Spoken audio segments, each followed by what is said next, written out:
Hi everyone, thanks for returning. Let's unravel another perplexing mystery. The case of Romina Celeste Núñez. Romina Celeste Núñez was born in 1990 in Asunción, the capital of Paraguay. She is the oldest of two daughters. After her parents' divorce at a young age, her mother, Miriam Rodriguez, single-handedly raised the girls. Despite her ex-husband's lack of financial support and interest in their daughters, Miriam worked several jobs to support her family financially. When she was still a schoolgirl, Romina got a job in order to help her mother and younger sister. At 17, she began a dating relationship with a man named Christopher. He pursues her romantically and they make plans for the future together. When Romina discovered she was pregnant, she informed Christopher. Rather than being supportive, he gave her a difficult choice. She had to decide between ending the pregnancy or breaking up with him. Romina was deeply hurt by Christopher's words, but she sought the advice of her parents. After their discussion, she decided to keep the child. Her main concern was that if she had an abortion at such a young age, she might never be able to become a mother again. Romina felt she had no other choice. Her lover, Christopher, ended all contact with Romina, never showing any interest in her or their child's future. At 18 years old, Romina gave birth to a son named Lucas. However, the arrival of the baby made their already difficult financial situation even worse. Money was scarce, and Romina's mother had to support both her daughter and her grandson. Desperate to improve their situation, Romina moved to Spain, hoping to find better job opportunities. However, in Paraguay, she struggled to find a decent job with good pay. She then reached out to her maternal aunt, who lived in Spain, and the aunt invited Romina to join her. Romina's aunt reassured her that settling in Europe, particularly in Spain, would be easier and offered more opportunities. Romina made a quick decision and packed her essentials. She bought a plane ticket to Spain and set off, leaving her 2-year-old son with her mother and younger sister temporarily. She planned to reunite with her son once she found a new home and a stable job. In the late summer of 2010, Romina flew to Madrid and then traveled to the nearby town of Alcobendas, where her aunt took her in. Romina quickly started looking for work and was lucky. She landed a job as a hotel administrator, earning a decent salary. She sent some of the money back home and used the rest to rent her own apartment, not wanting to be a burden to her relatives. It wasn't long before Romina met a man named Javier, with whom she had a passionate romance. Javier was also an immigrant, having left El Salvador a few years prior in search of a better life. He worked in construction and seemed like a good partner. Romina's situation became complicated when she became pregnant. Despite this, she and Javier tried to make their relationship work. However, after the birth of their son, they eventually broke up. The breakup left Romina in a difficult position as a single parent in a foreign country with no clear direction.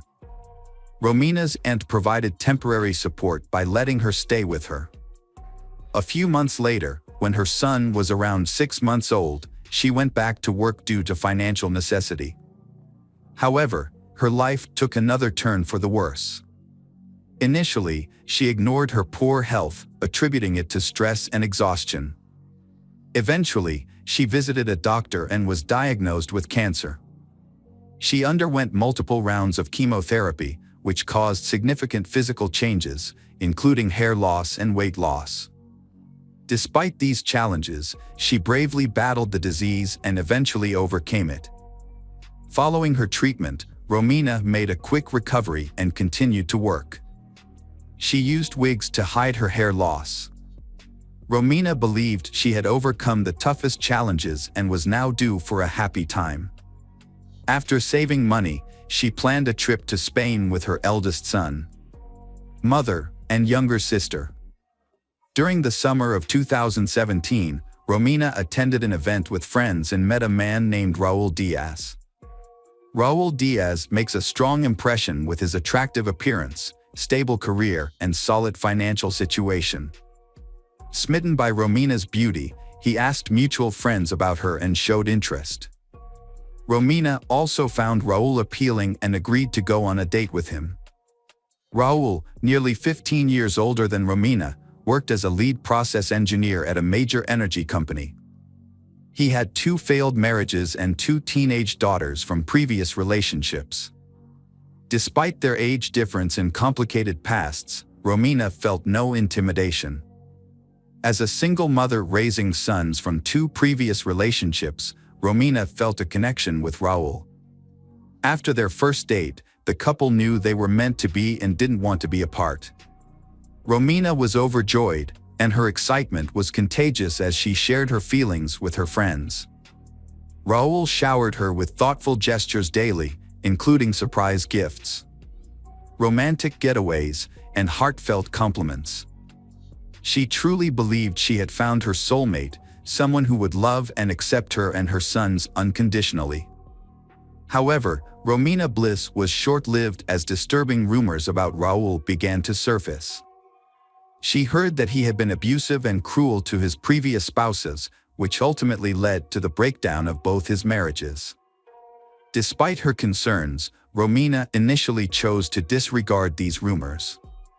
Despite the significant age gap between them, and each having children from previous relationships, they decided to continue their relationship. Just 6 months into their relationship, they decided to cohabitate and settled into a luxurious villa on the beautiful island of Lanzarote in the Canary Islands. To Romina, this place was like a real heaven, but her happiness was short-lived. Raul, the man she once thought was her ideal partner, gradually became an brute and controlling man in the family. The 3 of them, Romina, her youngest son, and Raul, struggled to live together in harmony. Raul attempted to present himself as a husband and good father. And Romina even thought he would be the ideal father for her children. He promised her a long and happy life together, where he would fully support her and the children, leaving them wanting for nothing. Believing Raul's words, Romina agreed to marry him when he proposed. However, Raul wanted them to have some private time after the wedding, to they enjoy their time together. In fact, Raul wanted to take Romina's oldest child out of Paraguay and also wanted to get rid of her youngest son. Romina trusted Raul, despite her friends' concerns about his unusual behavior. In June 2018, her fiancé, Raul, bought tickets for Romina and her child to travel to Paraguay, but purchased a return ticket only for the Romina. When Romina returned home, she told her mother and younger sister about Raul, but they were skeptical of his intentions, suspecting he might be trying to get rid of her child. This led to a disagreement between Romina and her loved ones. A few days later, Romina returned to Spain, she promising to return in the fall. Upon Romina's return, she was warmly welcomed and experienced 2 months of happiness with Raul. However, in August, just a few days before their wedding, he brutally attacked her. This incident shocked Romina, but Raul begged for forgiveness on his knees, promising it wouldn't happen again. Believing him, Romina didn't report the incident to the police and kept it a secret. On August 10th, she held a wedding with Raul, covering up her bruises and marrying the man who would later take her life. 2 weeks after her wedding, Romina traveled back to Paraguay for a brief visit with her family, rather than to pick up her sons as she had originally intended. Romina's mother and younger sister were shocked by the changes they saw in her. Romina seemed upset and lost, had a noticeable limp, and bruises on her neck, which she tried to conceal with a scarf. When asked about her condition, Romina would remain silent or claim the injuries were caused by an accident. Romina told her family that her husband suggested the visit, as she had not seen her children in a while and missed them dearly. Her mother, Miriam, even praised her son-in-law for his kindness. However, Miriam still sensed something was wrong and was concerned about her daughter's unhappiness. Romina spent almost a month at home, which surprised her family, especially since she had just gotten married. Eventually, in mid-September, she secretly borrowed money from relatives for a return ticket to Spain. This was because her husband refused to pay for her trip back. This should have been a warning, but Romina still held on to the hope that her marriage would ultimately be happy. Romina's mother, younger sister, and 2 sons last saw her at the airport on September 17th. After returning to her husband, Romina's life gradually turned into a nightmare. It was eventually revealed that her husband, Raul, was addicted to drugs and no longer hid his addiction from her. While under the influence, he became violent and tortured her. Although Raul repeatedly abused Romina, whenever she tried to leave him, he would make promises to change and vow that the abuse would not happen again. After each incident, there will be a brief period of peace, during which Raul will show affection, where Raul would show affection, give gifts, and plan romantic dates. However, over time, these lulls became shorter, and the episodes of violence occurred more often. Just before the new year, Romina confided in her best friend about her fear of Raul, believing he might one day kill her. On December 29th, Raul severely beat Romina, forcing her to seek medical attention. Hospital staff suspected something was wrong and wanted to report the matter to the police. However, Raul intervened, claiming Romina had injured herself and denying any wrongdoing. Romina then refused hospitalization, choosing to go home instead. On January 1st, 2019, Miriam, Romina's mother, attempted to reach her daughter by phone multiple times, but Romina didn't answer. Concerned, Miriam then called her daughter's spouse, Raul, but he didn't answer either. After several days of not hearing from her daughter, Miriam sent a message to Raul stating that she was going to report this to the police if she didn't get any feedback. Raul immediately responded by calling Miriam back and explaining that he and Romina had an argument on December 31st. Following the argument, Romina packed her belongings and left him. Raul assured Miriam that Romina was just upset and would return once she cooled down, as she had done before, in similar situations. However, Miriam was not convinced by Raul's explanation and suspected that something may have happened to her daughter. She insisted that Raul go to the police to report the situation. Raul did not report his wife's disappearance until January 8th, and only did so because her relatives pressured him to take action. However, his story was different this time. He claimed his wife had taken his money after they quarreled and might have traveled to Paraguay to visit their children. Raul's testimony was inconsistent and contradictory, fueling further questions and doubts. As a result, law enforcement took a closer look at Raul and the couple's life. After interviewing friends and relatives, they uncovered signs of a troubled marriage. Romina had confided in loved ones about Raul's abusive behavior. Others had noticed bruises and injuries on her body, leading them to suspect that something more serious was going on. Raul was placed under secret surveillance, and his phone calls were tapped. Despite this, he seemed to know that he was being watched and was extremely cautious for a long time. The investigation continued, and investigators soon discovered a crucial piece of information. On December 29th, Romina was taken to the hospital with severe signs of beatings, but her husband forbade her from reporting the incident to the police. This incident did not happen just once, as Romina had reported domestic violence a few months ago, but she withdrew the report the next day. Raul eventually let his guard down during a phone conversation with a police officer who was a relative. In this conversation, he claimed that his wife was no longer alive and that her body would never be found. This is an important lead in the case, and Raul was arrested as the main suspect. He was then taken in for an interrogation. During questioning, Raul claiming that on New Year's Eve, Romina had become intoxicated and demanded that he move her children into their home immediately. When he refused, Romina became aggressive, throwing objects at him and starting a fight.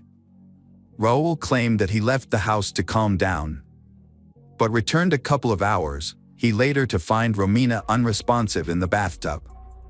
Raul claimed Romina died from suffocation due to being heavily intoxicated, but he was afraid of being suspected of being her killer. As a result, Raul attempted to conceal the evidence and decided to remove all traces and then report her disappearance. However, everyone was amazed at the way he handled the body. Raul claimed that he burned Romina's body in a barbecue area located in a private courtyard of their upscale residential complex. He believed the private location would prevent neighbors from seeing or smelling the burning body. Unfortunately for Raul, a barbecue is not an efficient tool for burning a body, and the remains were still intact after a few hours. He then took out the remains, dismembered the body, packed them in bags, and rented a car a couple of days later. Raul drove to a remote, deserted area on the island and threw the dismembered body into the sea from a rocky point. Authorities searched the shoreline for weeks, scouring the areas where Raul claimed he had disposed of the remains.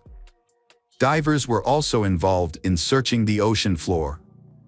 Tragically, despite massive search efforts involving numerous volunteers, no body fragments were recovered. The case continued unfolding, with Raul eventually being formally charged with domestic violence and murder on January 16. Following a thorough search of Raul's home using specialized equipment and luminol, investigators discovered multiple traces of washed-up blood in various rooms.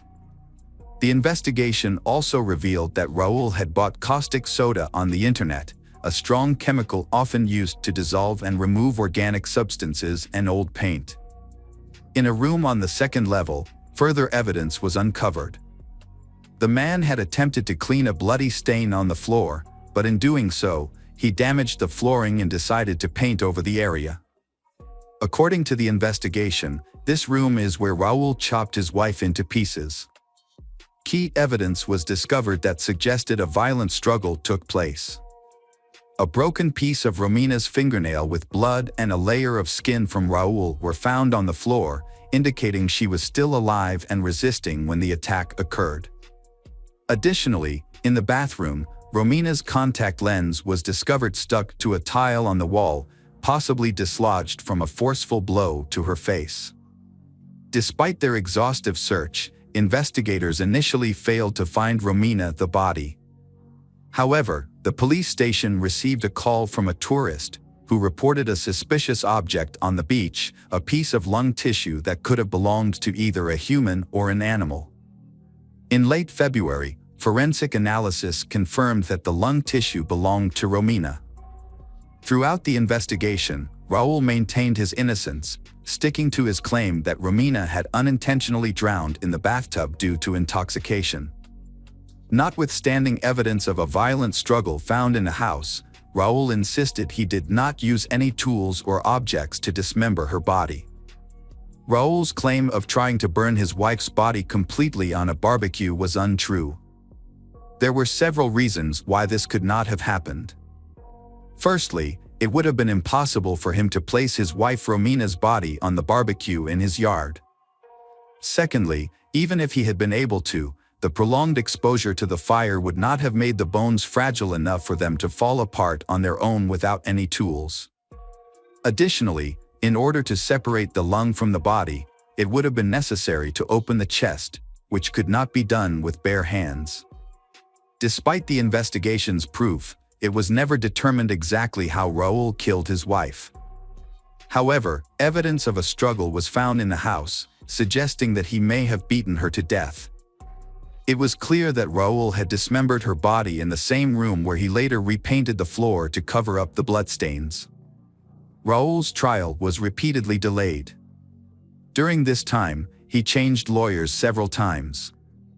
Eventually, due to overwhelming evidence, Raul admitted to accidentally killing his wife during a fight, contradicting his previous claim that he had found her dead in the bathtub. It wasn't until June 2023 that he was finally found guilty. However, Romina's loved ones felt the sentence was too lenient. Raul received a sentence of 12.5 years for involuntary manslaughter, 2 years for domestic violence, 1 year for the physical harm inflicted on Romina in December 2018. which resulted in her hospitalization and several months for physical abuse. The combined punishment for all the offenses was almost 16 years in prison. Raul is currently serving his sentence, but at the same time, he is trying to have the court's decision overturned by filing appeals. We've got another mysterious case to explore. The case of Isla Reynolds. Isla Reynolds was born on April 4, 2010 in Waterville, Maine, USA. She is a beautiful girl with blonde hair, blue eyes, and a cute smile. Her parents, Trista Reynolds and Justin DiPietro, had a brief relationship in the summer of 2009, which resulted in Trista becoming pregnant. However, Justin suspected that he was not the father of the child. When Trista gave birth to Isla, Justin took a paternity test in July 2010, which confirmed that Isla was his daughter. As a result, he was ordered by Child Protective Services to pay child support in December of that year. Trista and Justin agreed that Isla would be raised by Trista. Trista and her daughter live in Portland. It wasn't until mid-2011, after Isla's first birthday, that Justin began visiting her. He lived an hour and a half away, and Justin would visit Isla during the day. Trista and Justin agreed that Justin could take Isla out, but not stay overnight. After a while, Trista got a new boyfriend, Raymond. Trista became pregnant, and in 2011, the family welcomed a new member. Trista would raise both children. Everything changed on October 13, 2011, when Trista met with Child Protective Services. The details of the complaint that led to the meeting remain unclear, but it is known that Trista had a substance abuse problem. That day, officials gave Trista a choice. Trista would go to rehab, or she would lose custody of the children. Trista immediately entered a 10-day rehab program and left her daughter with her mother and sister. Trista was determined not to lose custody. By October 2011, Justin had seen Isla about 5 to 10 times. However, just 4 days after Trista began rehab, on October 17, Justin and his family decided they wanted to take custody of Isla. Justin's mother, Phoebe DiPietro, contacted Child Protective Services and was approved to adopt Isla. Child Protective Services quickly notified Trista's relatives of their decision. After being granted permission, Justin and his family picked up Isla but did not know her exact address. Child Protective officials provided the location through police officer Charles Weaver, who accompanied Justin and Justin's mother Phoebe to the home of Isla's aunt, Jessica. Justin's mother Phoebe waited in the car while Justin and the police entered the house to pick up Isla. A tense situation occurred. Isla's mother Jessica begged the police not to take Isla away and warned that she would not hand over the child to anyone. The police observed that Isla was very happy, constantly laughing and playing. However, when Justin appeared, Isla began to cry and tried to move away from him. Despite this, the police officer still handed the child over to Justin. When Isla was handed over to Justin, she struggled and screamed. She even tried to bite the officer. Child Protective Services supervisor Charles was told by the officer that Isla hated her father and that they could not give the child to Justin. But Charles said that it was not his decision. He was just there to carry out Child Services orders. For Justin to have formal custody of Isla, he would have to get the consent of Isla's mother, Trista, or go through a court process to have the child approved by a judge. In this case, there was no agreement or court process. Instead, the Child Protective Services supervisor's decision to place the child was valid. Child Protective Services supervisor Charles gave custody of Isla to Justin. He then took Isla to the house in Waterville where he lived with his 47-year-old mother, Phoebe, his 24-year-old sister, Alicia, and Elisha's daughter, Gabriella. Justin, 25, lived in a large room in the partially finished basement, while the rest of the family lived upstairs. During this time, Trista called Justin every day to talk to Isla. On October 20, 2011, while Trista was in treatment, a meeting was held to discuss Isla's case. Attendees included Child Protective Services, 2 doctors, Trista and her sister Jessica, and their attorneys. Justin also attended the meeting by phone. The meeting resulted in an agreement that Isla would be returned to her mother on October 22, 2011, immediately after Trista completed her drug treatment program. In addition, Justin agreed to take Isla to the treatment center on the 21st to visit her mother. Initially, things went well for Trista. However, the decision was reversed. In her desperation to get her daughter back, Trista called Child Protective Services several times to ask them to help enforce the agreement. Unable to reach them, Trista attempted to negotiate with Justin to reach a temporary agreement.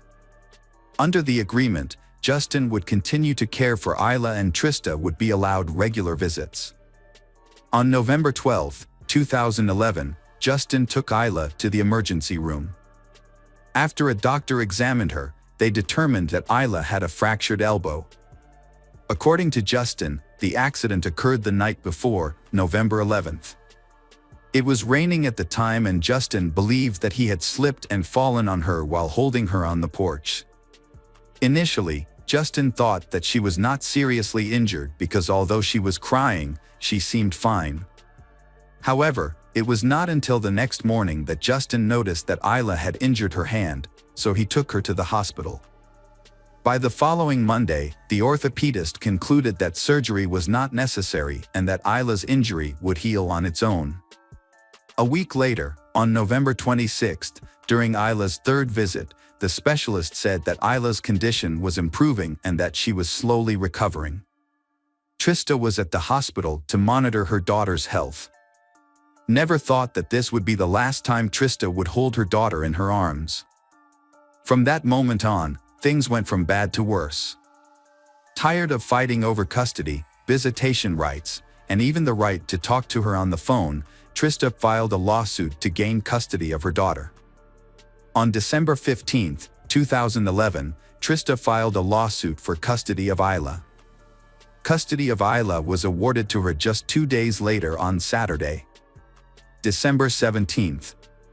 Justin called the police in the morning to report Isla missing from his mother's house, where he was staying with his girlfriend Courtney Roberts and sister Alicia. Justin assured them that the police had put Isla to bed the night before and that when they woke up, Isla had disappeared early that morning.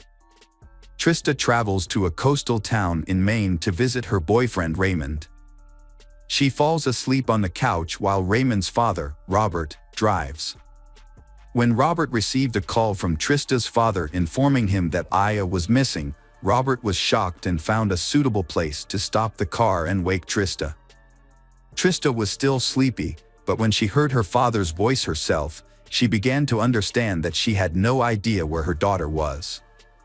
In desperation, Trista changed direction to look for Isla. The trip to the police station lasted an hour, but for Trista, it felt like a century. She called Justin several times to find out what had happened, but there was no response.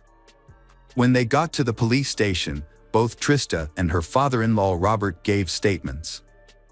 After about 30 minutes, Trista's father arrived at the police station with them, angry and upset.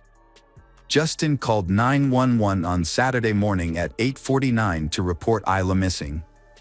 He said he last saw Isla the night before at 10 p.m., when his sister Alicia checked on Isla before going to bed. However, when they woke up the next morning, they discovered that Isla had disappeared from her crib. Justin suspected that an unknown intruder had taken Isla. News of Isla's disappearance quickly spread to the police. The sheriff told the media that the case was being actively investigated and their goal was to find Isla at all costs.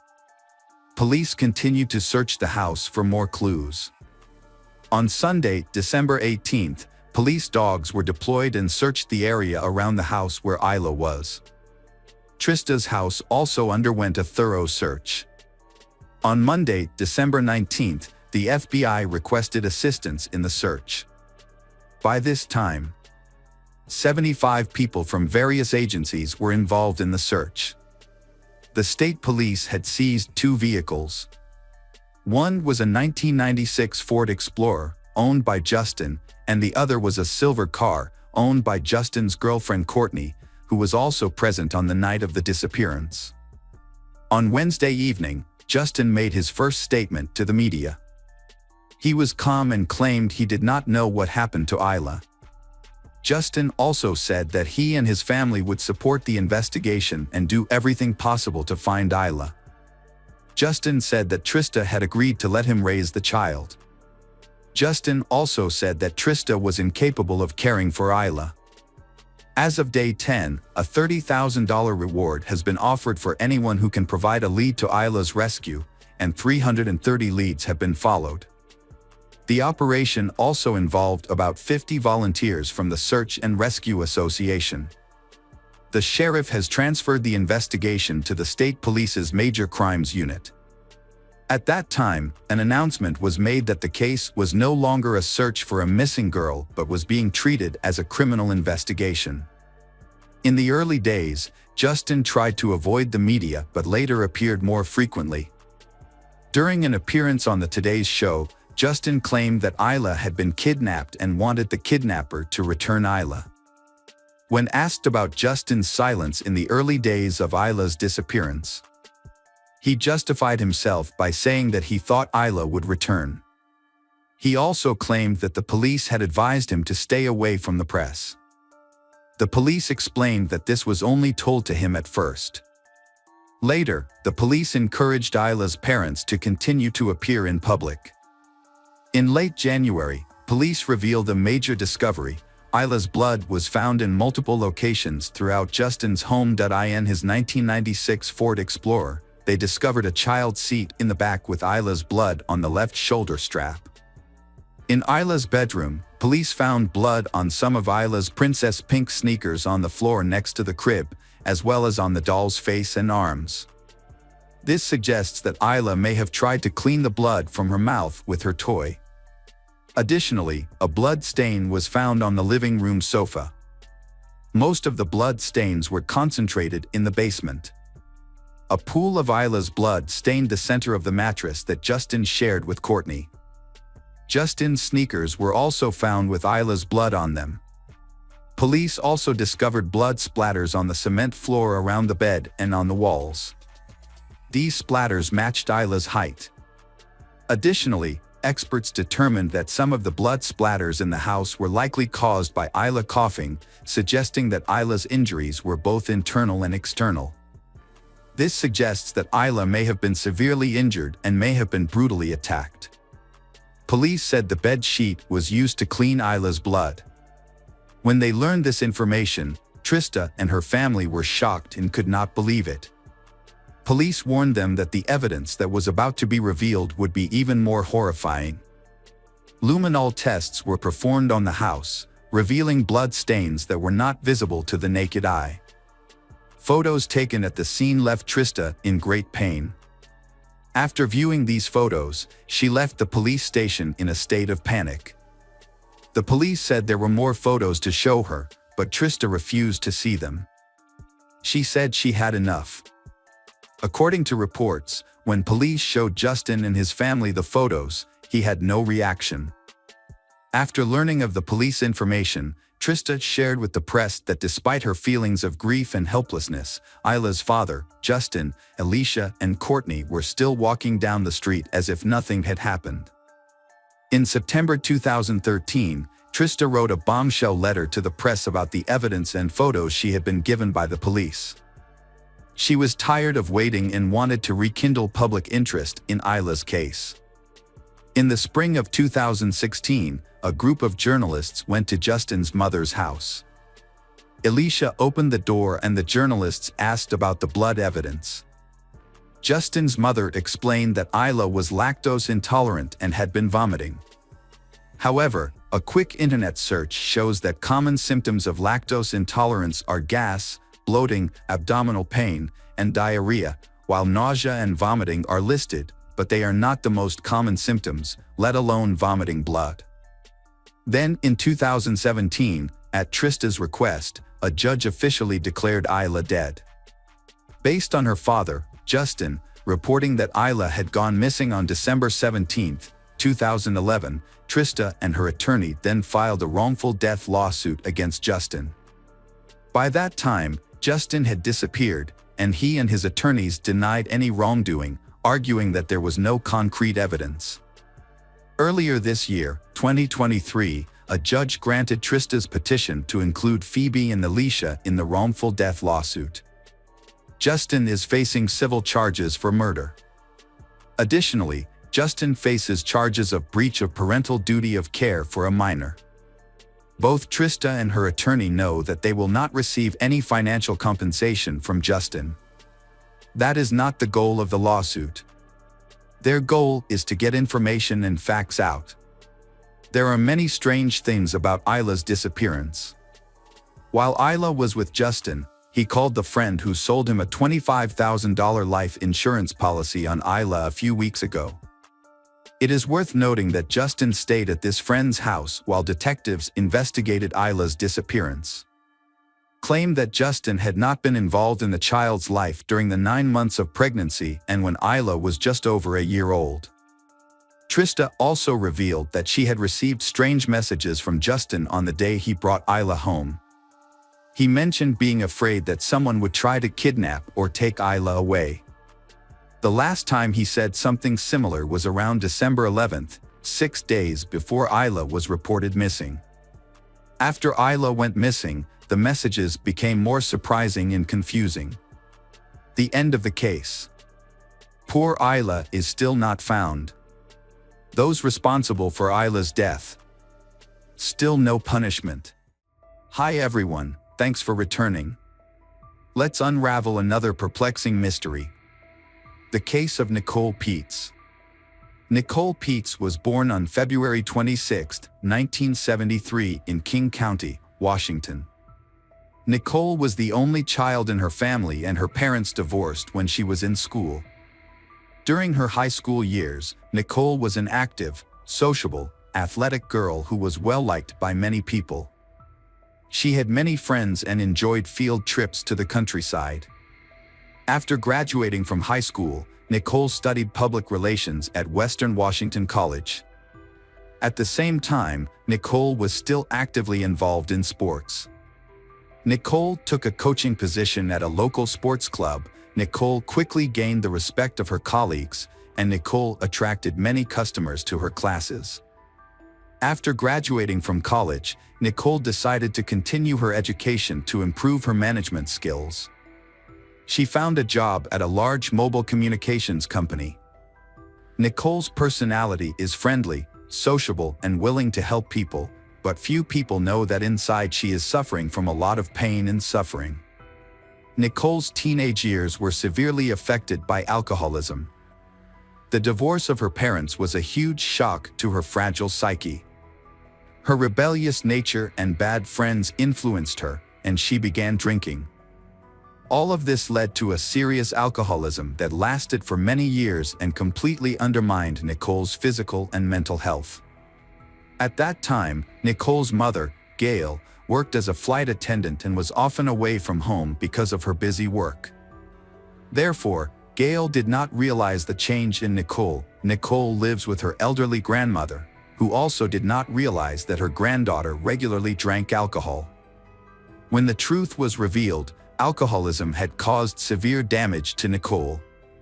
To help Nicole, Gail, her mother, accompanied Nicole to support her. Gail accompanied Nicole to therapy and alcoholism meetings, helping Nicole open up and overcome her cravings. At that time, Nicole's mother Gail had remarried, and Gail's new husband, Robert, was supportive of his stepdaughter, loving Nicole like his own daughter and believing that Nicole could overcome her alcoholism. Nicole took treatment very seriously. She did not miss a single meeting and quickly overcame her addiction. However, alcohol caused many health problems for Nicole. She had serious problems with her pancreas that required surgery. In addition, her alcoholism at a young age had seriously affected her fertility, making it impossible for Nicole to have children. In the mid-1990s, when Nicole was recovering from her addiction and living sober again, Nicole met David. At the time, Nicole had just gotten a job at a sports club, and David was a regular at the club. David was a tall, handsome young man. David was immediately attracted to Nicole, an attractive trainer, and David began to show interest in her. David, who was 4 years younger than Nicole, soon developed a relationship that lasted almost 8 years, and it was not until 2002 that the couple decided to marry. David and Nicole had a simple wedding in Hawaii, inviting only their closest friends. After their marriage, the newlyweds bought their own house and began to settle down in the town of Linwood, Washington. Nicole was a friendly and outgoing young woman who quickly made friends and built good relationships with her neighbors. Nicole loved animals and had several dogs. Because she could not have children, Nicole devoted all her love to these pets. David and Nicole were a perfect couple. They often went for walks with their dogs and always had happy smiles on their faces. Nicole loved to cook, and she was a very good cook. Nicole often treated her husband to delicious meals cooked by herself. In 2006, just a few days before her 33rd birthday, Nicole mysteriously disappeared. That day, for the first time, she did not attend an Alcoholics Anonymous meeting, where she was the leader and inspiration for the group. Nicole also did not come to work, making her colleagues even more worried. In the evening, her mother, Gail, felt very worried when she could not contact Nicole all day, which had never happened before. Gail called Nicole's husband, David, to find out what was going on.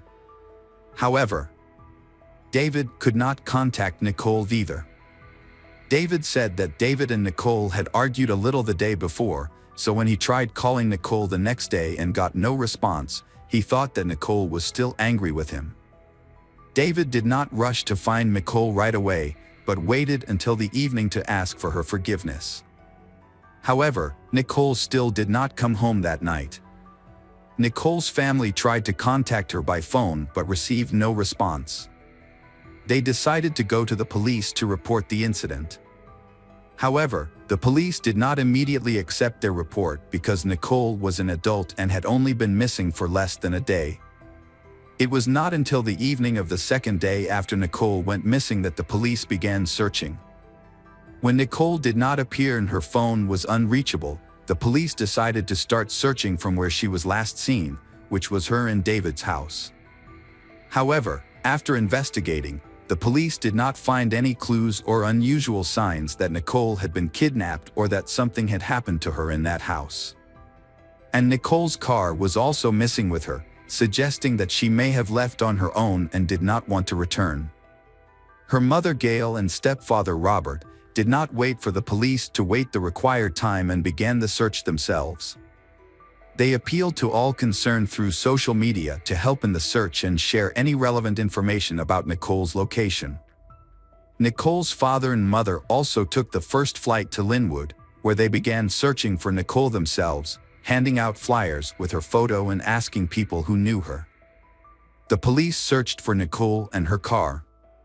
They tried to determine the route the car had taken on the day Nicole went missing. But there were no clues. The next morning a man was jogging when he took a shortcut through an area that was very sparsely populated. As he passed through that area, he noticed something strange in the bushes. As he got closer, he realized it was the severely mutilated body of a naked woman. He immediately called the police and reported the incident. The police quickly arrived at the scene. At the scene was the body of a young woman without any clothes on. Based on the number of bruises and scratches, the victim had been brutally beaten. The cause of death was asphyxiation due to strangulation with bare hands. The police suspected that the body was Nicole Peets, who had been missing for several days. When Nicole's mother, Gail, went to the morgue to identify the body, Gail fainted when she saw the body, and her husband, Robert, was also very sad. As for Nicole's husband, David, he did not show any signs of grief. This made everyone around David feel a little suspicious of his reaction. The police continued to search for Nicole's car, hoping to find traces of the killer in the car. Information about the missing car was widely publicized in the media, along with a call for people to contact the police if they saw the car. Some time later, a gray Volkswagen Polo was found in a parking lot on the outskirts of town. The security guard there discovered the car when he realized that it had been left there for a long time. At the time, he did not know that the car was involved in this serious murder. The police took the car for inspection and examined it to look for evidence and clues to help track down the criminal. However, after the inspection, they found no traces, except for the fingerprints and DNA traces of Nicole and her husband David. Without finding any concrete evidence, the police returned the car to David. The truth is that Nicole was brutally murdered, but the motive for the crime remains unclear. In addition, the carjacking theory is unlikely, as the car was abandoned shortly after on the other side of town. Nicole Pizza's case remains unsolved after nearly a year of investigation. There have been no new leads in the search for the perpetrator. No one saw the suspect leave his car in the parking lot because it was not crowded and there were no surveillance cameras in the area. What is suspicious is that Nicole's case has been kept secret. Information about the investigation and new evidence has not been disclosed to the family. Nicole's relatives have not been fully updated, only receiving small details. Nicole's bank card was used at a gas station after she went missing. Although the police have collected images from the cameras, they have not yet disclosed the results of the investigation. When Nicole's case did not progress and the perpetrator was still at large, Nicole's parents decided to conduct an investigation themselves. They hired a private investigator to gather information, verify some suspicions, and offer a reward for anyone who could provide useful information. The reward was initially $10,000 and later increased to $35,000, but no new leads were found. David initially showed great interest in investigating Nicole's disappearance for the first 6 months. However, after that time, he began to distance himself and had little contact with his in-laws, and David eventually remarried and had children of his own. The news of David's remarriage and children of his own came as a huge shock to Nicole's mother, Gail, because Nicole was unable to have children and was often blamed by David. A grief-stricken Gail repeatedly hinted that the culprit might be her son-in-law. 6 years later, Nicole's case took an unexpected turn. David was arrested as the prime suspect in the case. David did not expect that he himself would be the focus of this investigation. Previously, David had changed his residence and lost contact with Nicole's family, so he thought that the case was over and no one was looking for him. However, David was very surprised when the police raided and arrested him. At that time, David even declared his innocence and was willing to take a lie detector test, but he failed the test. As for the police, they suspected David from the beginning, but lacked concrete evidence. In order to arrest David, the police gathered a lot of evidence to ensure that he was responsible for the crime. In fact, David himself probably thought that he had committed the crime perfectly and would never be discovered. A video from the gas station provided an important clue. Footage of the moment a man paid with Nicole's card showed that the man looked similar to David. Although the man was wearing a hat and sunglasses, making identification more difficult, the footage was a key clue in the case. Police also discovered that Nicole was not wearing her wedding ring. Nicole never left the house without it. Initially, police thought the ring had been stolen with other items, but the box containing the ring was later found on a dressing table in Nicole's home. Police discovered a mouth guard in Nicole's mouth during the autopsy. This was a device Nicole had been prescribed shortly before the tragedy, as she suffered from uncontrollable spasms of her chewing muscles due to anxiety, which led to worn enamel and chipped teeth. The presence of this device suggested that Nicole may have been murdered while she was still asleep in her bed. It is possible that David had forgotten that his wife was using a mouth guard because she had only recently started using it. In addition, the police examined the traces left in Nicole's car. Only David's and Nicole's fingerprints were found in the car. No traces of anyone else were found, suggesting that there was no third person involved in the murder. The investigation also shed light on Nicole and David's family situation at the time. David did not hold any permanent jobs and preferred to spend his time in bars and clubs, where David spent all of Nicole's earnings on alcohol and other women. The family was facing serious financial problems, and the situation became worse over time. Nicole tried to convince David to change his lifestyle and attend alcohol rehabilitation meetings to help David get back on track. However, David's response was indifferent and insulting. David had affairs with many women. Nicole's mother Gail knew about the serious problems in Nicole's family and tried to convince Nicole to leave David. However, Nicole did not want to do so because she loved David and hoped he would change. After Nicole's death, her husband David quickly received a large insurance payout and started a new relationship. Before that, David had been having an affair with a girl named Jane for several months. David often spent time with her at bars and clubs when Nicole was busy working or studying. Before Nicole's birthday, David brought his mistress home, where they were caught by Nicole. This incident became the cause of an argument in the family. Nicole told her mother about the incident, and a few days later, she mysteriously disappeared. Because Gail knew everything, she suspected David from the beginning. However, the police said that the evidence collected was too little to arrest the suspect. The case was kept secret and the family was never heard from again.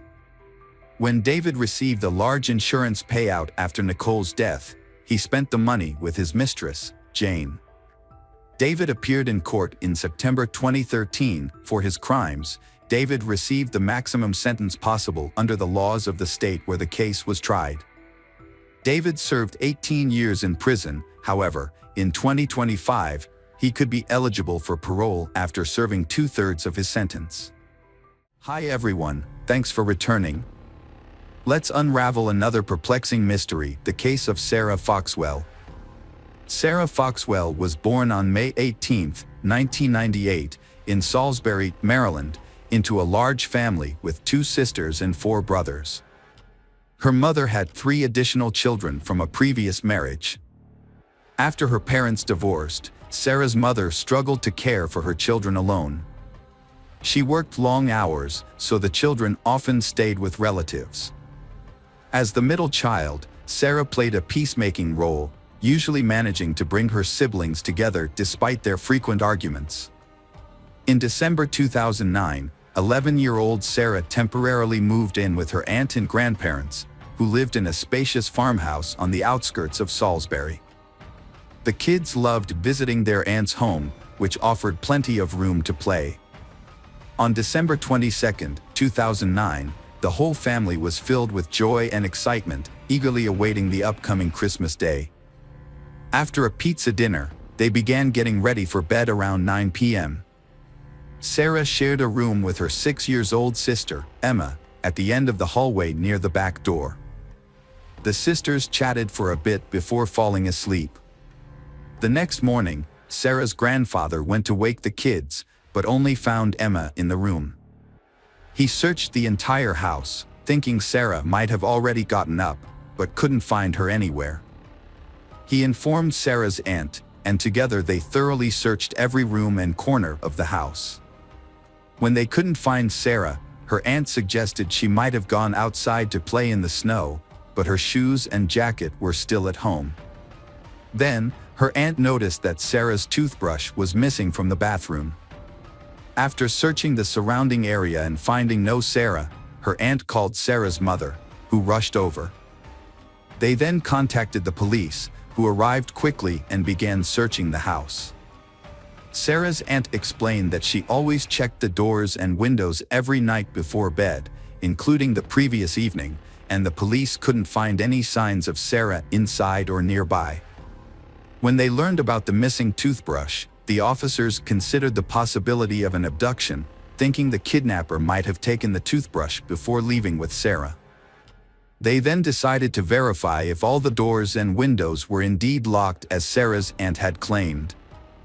As investigators approached the back door next to Sarah's room, they found it unlocked, despite her aunt's insistence that it had been locked the night before. This discovery raised suspicions, since the family kept a spare key outside, which was now missing. The fact that the perpetrator knew about the spare key shows that he was very familiar with this family.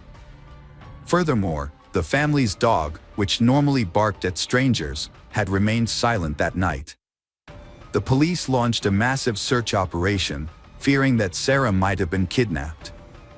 News of her disappearance spread quickly, prompting many local residents to contact the police and offer their assistance. The police chief has made a public appeal through the media, asking people to check their cameras for any suspicious activity. Dozens of local police officers joined the search, with assistance from neighboring town police departments and police from other states. The police were hopeful that they would find Sarah alive, as the perpetrator had taken her toothbrush, which could indicate that they intended to keep her alive. With this in mind, the police dedicated all their resources to the search. Outside the house, investigators found their first clue, fresh tire tracks in the snow, suggesting the kidnapper had arrived by car. Since Sarah's warm clothing was still at home, it was unlikely the kidnapper had taken her on foot. Meanwhile, at the police station, Sarah's family was in for a surprise. Her 6-year-old sister, Emma, who shared a room with Sarah, whispered to their grandmother that she had seen the person who took Sarah. Emma claimed she had woken up to a man talking to Sarah, but pretended to be asleep, unsure of what was happening. She then saw the man leave the room with Sarah. What Emma said next sent shockwaves through the family. She knew the man who took Sarah. It was Mr. Thomas, the ex-boyfriend of Sarah's aunt. A man named Thomas had a history of violence against women and girls. Despite his criminal record, he spent a lot of time at Aunt Sarah's house and the children got to know him. The police knew Thomas well because he had many criminal records. Thomas first went to prison at 18 for attacking a 12-year-old girl, but he was released early after just a few months. He was sentenced again for assaulting another minor, but he was released early once more, this time after serving 6 months due to good behavior. Thomas continued to exhibit violent behavior, including another assault for which he received a 6-month sentence. He also tried to assault a girl on the same day his wife returned home from the hospital with their newborn baby. His wife eventually divorced him and obtained a restraining order after he threatened to kill her and their daughter. In another disturbing incident, Thomas targeted 2 young girls sitting on a porch. He approached them, claiming he had been watching one of them play in the yard, and called her a wild girl. He then used a stick to hit her on the buttocks, prompting her to run inside and tell her mother about the attack. She recognized Thomas from the window and recalled seeing his face before she moved into the house. She had previously checked the local sex offender registry and found his photo listed. She immediately reported him to the police, and the case proceeded to court. However, Thomas avoided punishment for his actions. Before the trial, she was threatened not to mention that Thomas was a sex offender and had a previous conviction for sexual assault. A few months prior to Sarah's disappearance, Thomas was arrested again for breaking into a 24-year-old woman's bedroom at night, undressing, and masturbating beside her bed. He was released on bail after his arrest. Initially, Thomas hid his criminal past from Sarah's aunt, but she eventually discovered the truth. Despite this, Thomas managed to persuade her that the accusations against him were false and that he was innocent. Detectives are certain that Thomas was the person who kidnapped Sarah. This suspicion was reinforced by the fact that during his relationship with Sarah's aunt, he had spent an inordinate amount of time with Sarah, more so than with the other children in the household. At the time, this behavior didn't seem unusual, but now that Sarah is missing, it appears highly suspicious. To further investigate, the police visited Thomas's residence, a shed located on his parents' property just a few miles away. They brought him in for questioning and obtained a search warrant for the shed. Upon searching, they found it to be in disarray with poor living conditions, but no evidence linking Thomas to Sarah's disappearance was discovered. However, the police did find a large collection of adult magazines and DVDs, which filled the shed. During the interrogation, Thomas denied any involvement in Sarah's disappearance. He claimed that he was struggling with his own personal issues, specifically his tendency to commit crimes against underage girls. According to Thomas, he had made a conscious effort to avoid being alone with the children while dating Sarah's aunt in order to avoid any false accusations. When confronted with Emma's testimony, which placed him at the scene of the abduction, Thomas dismissed her account, stating that she had a history of fabricating stories and that he was not there on the night in question. Detectives were skeptical of Thomas's story. It wasn't just because of his prior convictions. As they questioned him about 11-year-old Sarah's disappearance, Thomas seemed to take pleasure in the situation, smiling and mocking the sheriff. Although it is certain that he planned the crime without any mistakes, the police still work hard to solve the case and find out the truth about what really happened. Thomas claimed to have a solid alibi, stating he was at a bar with a friend until late at night. However, investigators found a discrepancy in his story. Although he was indeed at the bar, he left around 1 a.m. and wasn't seen again until 7 a.m. the next morning. A review of his phone records revealed that he had sent messages to several women, proposing to meet up, but all of them declined. Despite the inconsistencies in Thomas's story, detectives still couldn't gather enough evidence to incriminate him. Their primary concern was finding Sarah, and they poured all their resources into the search. A search of Thomas's pickup truck yielded several crucial clues. Inside, they found Sarah's green toothbrush and a large lollipop, which suggested that Thomas might have used the candy to lure her into his vehicle. Furthermore, the tire tracks on his truck matched the ones found in the snow outside the house on the night of Sarah's disappearance. Thomas had lied about not visiting Aunt Sarah's house for more than a month. This did not deter the police and volunteers from continuing their search for Sarah. They searched extensively, covering many miles around her house, checking abandoned buildings, forests, ravines, and bodies of water. K-9 units and helicopters assisted in the search. The community provided immense support to the police efforts, with hundreds signing up to volunteer. The poor weather and upcoming holidays did not dampen the search, but unfortunately, the efforts yielded no results. The search party resumed early the next morning, with their numbers increasing rather than dwindling. Eventually, the number of volunteers swelled to 3,000 people. Due to the sheer volume of volunteers, the coordination center had to be relocated from the police station to a larger venue, the local baseball stadium. Many of the volunteers brought their children to assist, handing out essentials such as water, hot tea, and food. Despite the odds, the search continued with renewed determination to find Sarah alive. While investigators were questioning Thomas, they received another crucial piece of evidence. After he was brought to the station, his clothes were sent to the lab for analysis. Experts discovered foreign DNA on Thomas's underwear, which they compared to a DNA sample from Sarah's belongings. The results showed a complete match, leading detectives to a disturbing conclusion. It appeared that Thomas had sexually assaulted Sarah after abducting her. Despite the lack of progress in the search, thousands of people gathered on Christmas Day, December 25th, to continue looking for Sarah. Meanwhile, investigators obtained GPS data from Thomas's phone, which showed the cell towers his phone had connected to, although the exact locations were not provided. Police discovered that on the night Sarah vanished, her phone had connected to 3 cell towers, allowing them to narrow down the search area to a roughly triangular zone. Investigators focused on this location, located near the state border, about 8 miles from Sarah's aunt's home. The area was densely wooded, but hundreds of people thoroughly searched every inch of the territory, holding out hope for a Christmas miracle that Sarah would be found alive. Sadly, the outcome was far more tragic. Around 4 p.m., police discovered Sarah's body on the ground, near the state border. She was lying on her back with her arms raised upwards, pointing towards the sky. Medical experts performed an autopsy and were shocked by what they discovered. They confirmed that Sarah had been sexually assaulted and showed signs of strangulation. Additionally, experts found dirt in Sarah's lungs, suggesting that the perpetrator had attempted to drown her in a puddle. During this torture, Sarah lost consciousness.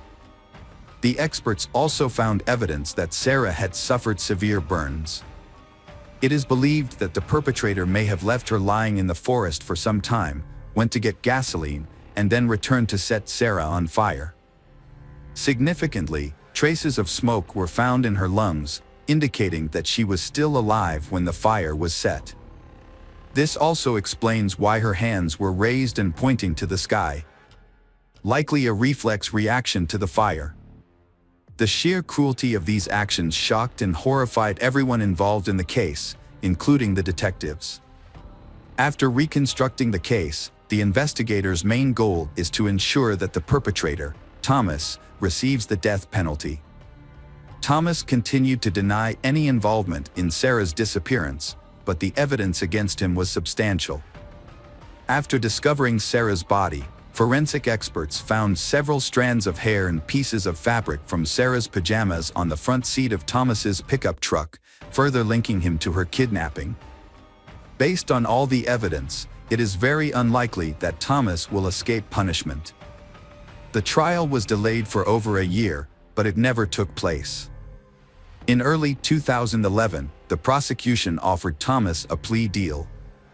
Under the terms of the agreement, Thomas would plead guilty and receive a life sentence, rather than facing the death penalty. While this deal may seem lenient considering Thomas's crimes, there were valid reasons for accepting it. A key consideration was that Sarah's younger sister would have to testify multiple times in court, facing the man who had murdered her sister. Sarah's kidnapping and murder were devastating for her family, and there was a risk that the trial's outcome might not bring them the justice they sought.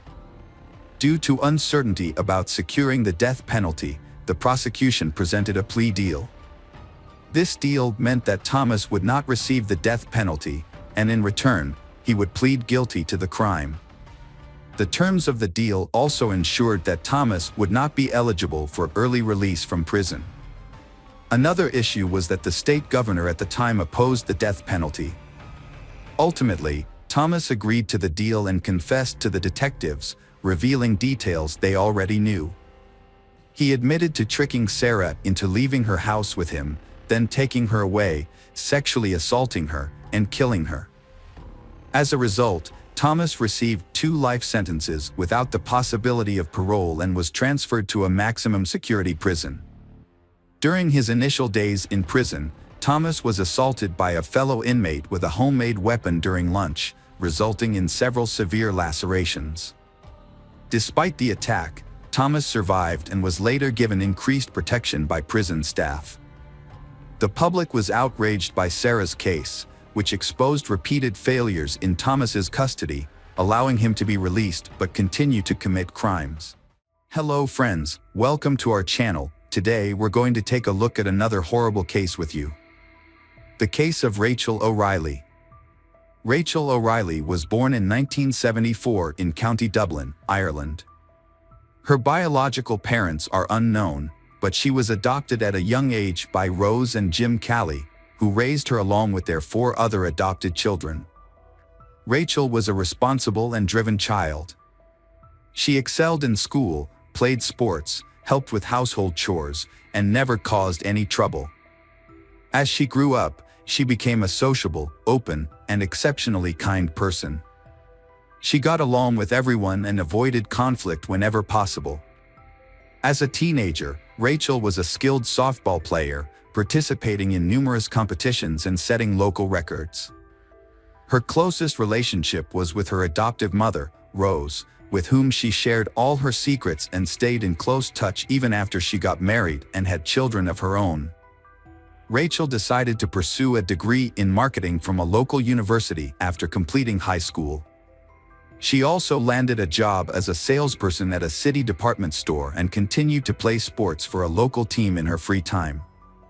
Joe O'Reilly, born in 1972 in County Dublin, Joe grew up in a simple family as the second child of his parents, with an older sister.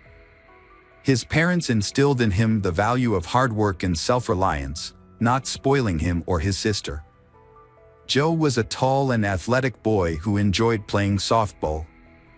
After high school, he chose to study advertising through correspondence and took a job as a manager at a department store. A few months later, Rachel would start working at the same store. Joe was 19 years old when he first met Rachel, who was just 17. He was immediately drawn to her and introduced himself, but despite being charmed by her bright smile and blonde hair, she refused to go on a date with him. Undeterred, Joe began to try to win her over, showering her with compliments and small gifts, such as flowers and chocolates, which he would leave at her workstation in the morning. However, no matter how hard he tried, Rachel remained unimpressed. The entire department store staff was entertained by Joe's attempts to get Rachel's attention, and it even became a running joke. Despite initial challenges, Joe persevered. He made an effort to read Rachel's favorite book, hoping to find common ground for conversation. However, it wasn't until he discovered her passion for softball that he made significant progress. Joe attended one of her games, joined in during practice, and showcased his skills on the field. As a result, the team won, and Rachel was finally impressed by his determination and athletic abilities. She agreed to go on a date with him, and their relationship began to blossom.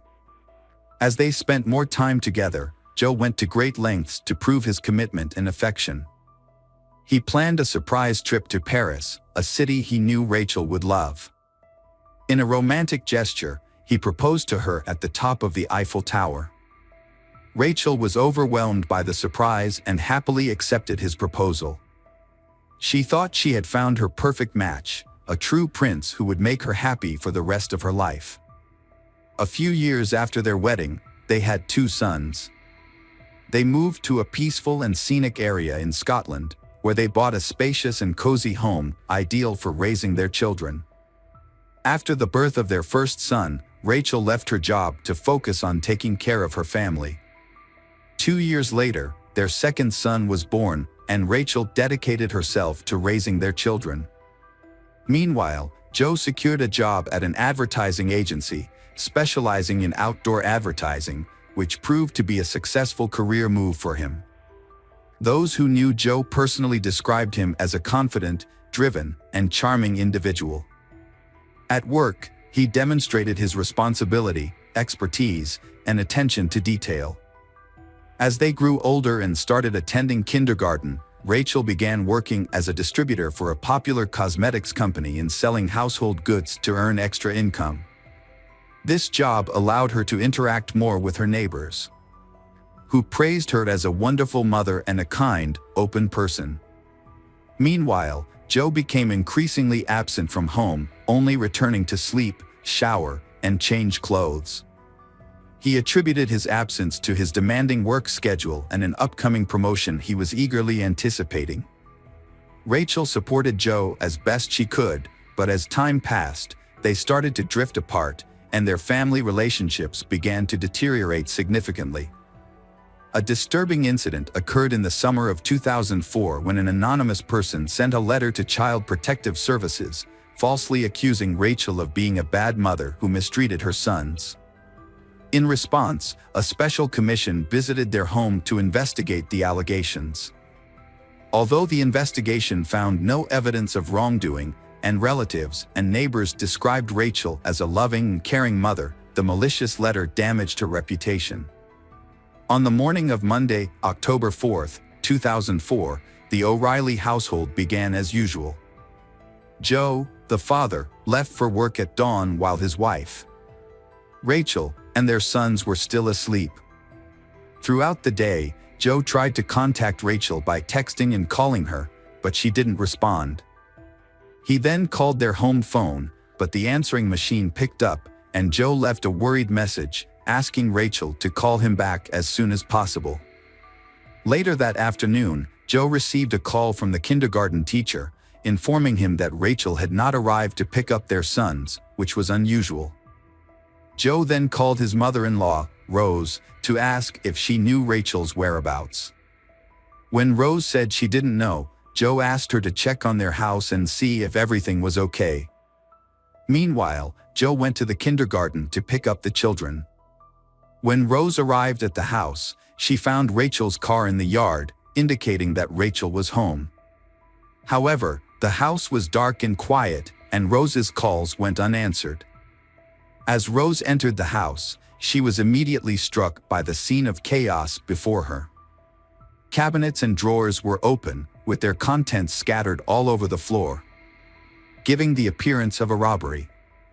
Upon entering the bedroom, Rose's was met with a horrific sight. Rachel lay lifeless on the floor, surrounded by a massive pool of her own blood. The walls, furniture, and even the ceiling were splattered with blood, and Rachel's tangled, bloody hair partially concealed her skull. In some places, the bare bones of her skull were visible. Rose rushed to her daughter, hoping against hope that she was still alive and could be saved. But when she touched Rachel's arm, she felt it was cold and stiff. It was clear that Rachel had been dead for hours, and there was nothing that could be done to help her. Overcome with grief and unable to collect her thoughts, Rose began screaming and calling for help. She then rushed to the phone to dial the police. Her screams alerted the neighbors, one of whom was a doctor. The doctor was the first to examine the body and confirm that Rachel was beyond help. When Joe arrived at the house, he was met with a crowd of people who had already gathered there. Upon learning of his wife's death, he was overcome with grief, screaming and running inside the house, exclaiming that he didn't believe the news. In the bedroom, he became hysterical beside his wife's body, crying and vowing to kill the person responsible for her murder. According to the police officers who responded to the scene, the crime was one of the most brutal they had ever encountered. The victim, Rachel, had been beaten to death with a heavy blunt object with incredible force. It appeared that she had been attacked from behind, as she showed no signs of having tried to resist or fight back. At first, the scene resembled a robbery, but the investigators' instincts suggested that the brutality of the attack indicated a personal motive or intense dislike. However, it was unclear who would have wanted to harm the Rachel, who was a mother of two. The detectives began by interviewing Rachel's family members and neighbors, who all confirmed that she was a friendly person with no known enemies or conflicts. None of the neighbors reported seeing or hearing anything suspicious on the day of the murder. Joe provided an alibi, stating that he was at the bus depot on the other side of town for work, which could be corroborated by a coworker. The scene looked like a robbery, but nothing valuable was taken. A 1,000 euro note was left untouched on the bedside table, and another stash of money was found in a kitchen cupboard, also untouched. A jewelry box on the dressing table was disturbed, but only a pair of chains and earrings were missing, found separately in a drawer. The homeowner reported that a digital camera, silverware, and one of his dumbbells, likely the murder weapon, were missing. The investigation found the situation suspicious. The house was in disarray, and Rachel was brutally murdered, yet only a few items were taken. Joe, answering police questions, was visibly shaken, crying, and feverish. However, one investigator believed that Joe's behavior seemed more like nervous excitement than grief or shock. When asked if his wife might have had an affair, Joe's demeanor changed, and he confidently denied it. He then added that he had not cheated on his wife, but this statement seemed unconvincing. A bag containing stolen items from the house was discovered in the bushes, 2 miles from the crime scene. The bag held a camera, silverware, and a few pieces of jewelry, all of which were on the list of stolen items compiled by Joe. This new evidence led investigators to rule out the possibility of a robbery and reclassify the case as a premeditated murder. As a result, Joe, who had been trying to appear grief-stricken, became the prime suspect. His attempts to convey pain and sorrow seemed insincere, raising suspicions about his involvement in the crime. Joe didn't have an alibi to present, so the detectives had to investigate the details of his day to piece together what happened. According to Joe, he started the morning by stopping at the gym, a routine he followed regularly. The surveillance cameras in the gym's parking lot and inside the gym confirmed his presence. After his gym visit, Joe drove to the office and then headed to a remote bus station in the city to check on the placement of advertisements on buses. A colleague corroborated Joe's account, recalling a phone conversation they had around that time. The investigators then visited Joe's workplace to inspect his computer. This led to a significant discovery. Joe's email contained some suspicious messages that he had partially deleted. Specialists were able to recover the deleted emails, and the police became convinced they were on the right track. Most of the recovered emails were exchanges with Joe's friend and sister, in which he frequently complained about his wife, Rachel, using derogatory language and profanity. Joe's wife had not been attractive to him for a long time, and in fact, he felt a strong sense of disgust towards her. Meanwhile, investigators discovered a suspicious correspondence between Joe and a female colleague named Nikki Pell. Their communication suggested that they were more than just friends and warranted further questioning. Nikki Pell worked at the same advertising company as Joe and was 10 years his senior. Despite their age difference, they had begun an affair. It was unclear when exactly their workplace romance started, but it was evident that Joe spent a significant amount of time with Nikki, often staying late into the evenings and even nights. Joe's wife was unaware of this and was misled into believing that he was busy with work. What was even more alarming was the content of Joe's messages to Nikki, in which he promised that they would soon be together, referring to her as a potential stepmother to his children with his wife, Rachel. Such messages raised suspicions, especially considering that in the event of a divorce, the children would likely remain with their mother. Joe initially denied having an affair, but when faced with irrefutable evidence of his infidelity, he was forced to admit to secretly dating Nikki for some time. Although they had reportedly broken up for over a week before the incident, this revelation raised questions. Following the discovery of the body, the O'Reilly house was sealed off as a crime scene, and no one was allowed to enter while the police conducted a thorough investigation. During this time, Joe stayed with his sister, and the children stayed with their grandparents. At the funeral, Joe was surprisingly calm and appeared to avoid the casket containing his deceased wife's body. When it was his turn to say goodbye, he did so hastily and without emotion. As he left, he appeared unconcerned, saying that the casket could be closed and buried once the family was allowed to return home. When they returned, everything in the house appeared to be in the same condition as the day of the murder, except for the body on the floor. Joe asked his in-laws to accompany him to the scene of the crime, and they agreed, thinking he needed their emotional support. However, as they walked around the room where Rachel had been murdered, Joe began to speculate about the killer's actions. He graphically described the attack, pointing to dried blood spatters and reenacting the blows with his arms. Joe suggested that the perpetrator might have washed his hands and the crime weapon in the bathroom before taking it with him. Although his detailed and unsettling account seemed like an attempt to process his grief, his parents-in-law couldn't shake the feeling that he was reenacting the crime. Rose, in particular, secretly suspected that Joe might have been the one who killed their daughter. Immediately following the funeral, Joe began aggressively seeking media attention. He granted numerous interviews and even invited reporters into his home, providing them with a tour of the crime scene while recounting the events that transpired. 3 weeks after the tragedy, the Rachel loved ones agreed to participate in a television program about the crime. However, while Rachel's parents appeared to be overcome with grief, Joe's behavior on set was remarkably different. He interacted with the makeup team, showing concern for his on-camera appearance, and during breaks, he eagerly accepted and enjoyed the offered snacks and coffee, behaving more like a celebrity than a grieving family member. The police, who were still looking at Joe, decided to follow him and found that from the set he went straight to his mistress Nikki, who spent the night.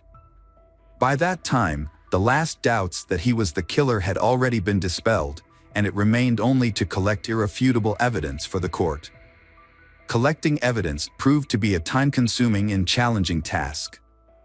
The main piece of evidence, the murder weapon, remained elusive.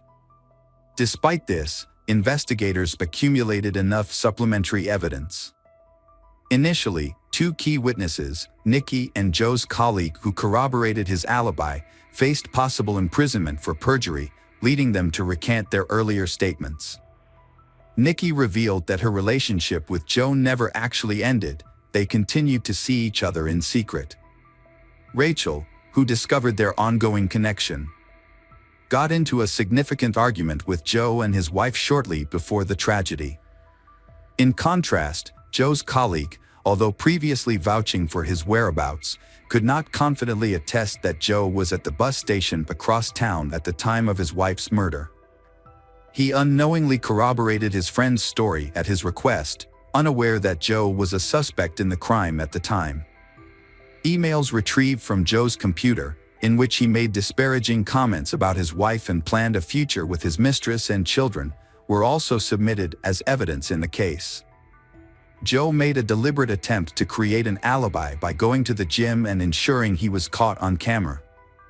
He then informed his colleagues that he would be unavailable due to a work commitment in another part of the city.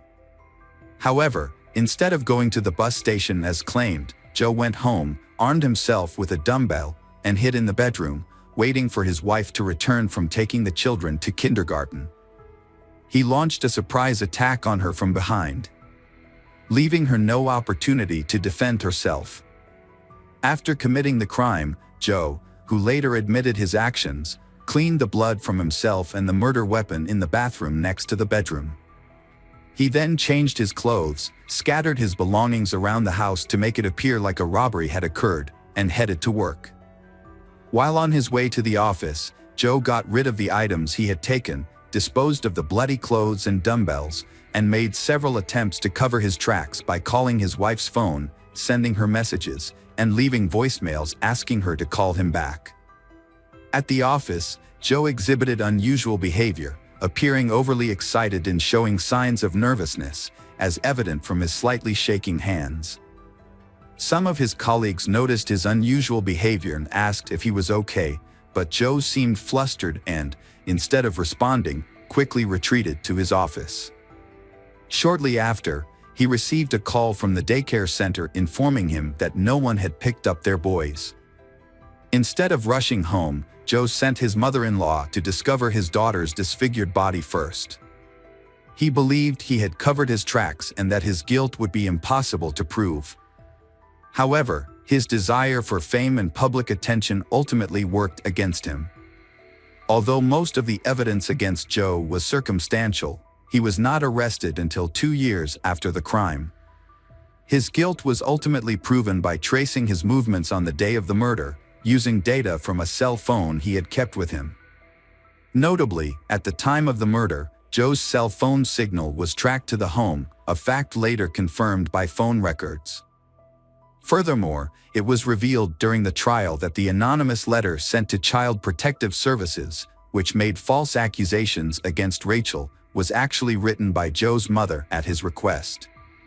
Joe's motive for the murder was to gain sole custody of the children in the event of a divorce. To achieve this, he attempted to discredit Rachel by portraying her as an abusive mother. However, social services found no evidence to support these claims, and Joe decided to take more drastic action. Joe showed no remorse in the courtroom, smiling and chatting with his lawyers as if he was confident he would be acquitted. However, In the summer of 2007, the court delivered a guilty verdict and sentenced him to life in prison. Despite the defense team's efforts to appeal the decision, all their attempts were unsuccessful. Interestingly, Joe's relationship with his mistress, Nikki, continued even after his imprisonment. She visited him regularly for many years, but they suddenly lost contact in 2022. Throughout his imprisonment, Joe has maintained his innocence and has been a model inmate, never causing any trouble. He hopes that this good behavior will eventually make him eligible for parole. Hello friends, welcome to our channel. Today we're going to take a look at another horrible case with you. The case of Carmen Thomas. Carmen Thomas was born on October 30th, 1987, in South Africa. Her life took a drastic turn when her father passed away when she was just 10 years old. Overwhelmed by grief, her family moved to live with relatives in Whitby, United Kingdom. However, the move did not bring the peace they had hoped for, and they eventually returned to South Africa. When Carmen turned 18, she decided to leave behind with her relatives and later relocated to London to pursue her education. She earned a master's degree in marketing and quickly became known for her charismatic and outgoing personality. Carmen formed strong bonds with many people and became a loyal friend and companion. However, living in a big city like London came with its expenses, and Carmen had to work hard to maintain a decent standard of living. By day, she worked as a marketer in a store, and by night, she worked part-time at a gentleman's club. Although her career choices may have raised eyebrows, Carmen was a woman of principle and never compromised her values. She conducted herself with dignity and earned the respect of her clients. It was during her time at the club that she met Brad Callahan, a charming and flamboyant man. Brad was born in April 1978 in New Zealand to parents who separated when he was just 9 years old. He stayed with his mother and later moved to Australia. Brad graduated from university in 2001 with a degree in construction engineering. He was then offered a job as a chief structural engineer for a large business complex in the UK by a prominent construction company. To navigate the complex's high-stakes negotiations and enhance his professional status, Brad sought the services of a gentleman's agency, where he met Carmen. She was intelligent, tall, and beautiful, with striking dark eyes and black hair. However, Brad's demanding career and ambitious nature left him little time for a serious relationship. Despite this, Brad and Carmen got along well after a dinner, and their casual interactions eventually blossomed into a solid friendship. Over time, their friendship deepened into a romance, and they began living together. Their relationship was built on mutual trust, care, and support. When Carmen got pregnant, Brad decided it would be better to go back to New Zealand, a country with cleaner air and a more laid-back lifestyle. In March 2005, they returned to Auckland. After the birth of their son Jack, they experienced immense happiness. They prioritized Jack's safety and well-being, making sure he had everything he needed for a happy childhood. However, the arrival of their son brought significant challenges to their relationship.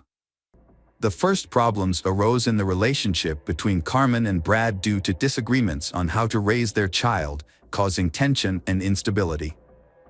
After 3 years, they decided to go their separate ways, but shared joint custody of their son, Jack. The breakup was challenging for both, but they made a genuine effort to maintain a positive relationship for Jack's sake. Carmen and Jack eventually moved in with Colin, Carmen's half-brother, who also lived in Auckland. With time, Carmen regained her emotional balance and started a new life without Brad. In 2008, she and her son relocated to a house on a street near Brad's, so Jack could be close to his father. Having lost her own father at a young age, Carmen wanted to ensure Jack always had a father figure in his life. Despite her decision to live near Brad, Carmen's friends and family believed she and Brad still had a good friendship, but in reality, they only spent time together when it was related to Jack. As time passed, life continued for Carmen, After parting ways, Carmen and Brad each attempted to move on. Brad resumed his career as a construction engineer and, in May 2009, began a new relationship, which ultimately led to an engagement. Meanwhile, Carmen devoted herself to raising their son and, much to Brad's dismay, returned to her work at a gentleman's club. This choice troubled Brad. Carmen repeatedly presented Brad with ultimatums, but he dismissed her requests, focusing on his impending marriage and plans for fatherhood once again. This marked the beginning of adjustments to his financial commitments, specifically affecting the alimony payments for the maintenance of their son, Jack, which Brad made in accordance with their agreement. However, Carmen viewed the financial constraints as a catalyst in an escalating series of conflicts. Tensions escalated until March 19, 2010, when a domestic violence incident occurred. Police responded to a neighbor's call about a dispute and mediated the situation. As a result, Carmen received a formal warning from law enforcement. On June 29, 2010, Brad visited Carmen's house to discuss a new school for Jack and to sign a written agreement for child support. However, Carmen was unhappy with the document and asked Brad to leave, yelling that Jack was not his son as he departed. 2 weeks later, Brad tried to contact Carmen again, but she did not respond. On July 13, 2010, Brad reported Carmen missing to the police, who began searching for her. Through video footage and interviews with neighbors, investigators were able to reconstruct a timeline of events leading up to Carmen's disappearance. They discovered that on June 29, a surveillance camera at a nearby supermarket had captured footage of Carmen, providing a potential lead in the search. During their investigation of the rented house where Carmen and Jack lived, police noticed that there was no outdoor garbage can. Inside the house, they found bloodstains on the front door, washing machine, sink, and shower. To confirm the presence of blood, forensic scientists used luminol, a substance that reacts with the iron in hemoglobin. The test revealed multiple patterns of blood on the bathroom door and floor. The landlord reported that on June 29, she heard loud screaming, followed by prolonged crying and moaning. When she knocked on Carmen's door, no one answered. She looked out the window and saw a street trash can and an overturned drying rack, which caught her attention. She called her husband, but before he arrived, Brad walked out of the house, carrying soiled clothes. He told the landlord that Carmen had become ill after a medical procedure and had vomited blood. However, the landlord noticed that Brad appeared to have just taken a shower. She had no reason to doubt his story, so she didn't call the police. The search for Carmen continued, and her cell phone activity caught the police's attention. Although messages were being sent from her phone regularly, the tone and language used were unusual and didn't match her previous communication style. The outgoing messages and calls continued until July 10. During further investigation, Carmen's car was found, and in the back seat, they discovered her luggage, clothes, and other personal belongings. The police investigation into Carmen's disappearance began with the examination of her seized suitcase, which revealed traces of blood and a note indicating she owed money to her employer. An envelope with Misty's name and $270 was also found in the glove compartment. Inspector Mark Benefield suspected foul play after finding blood in the car and launched a search for Carmen's body in the countryside southeast of Auckland, but it was inconclusive.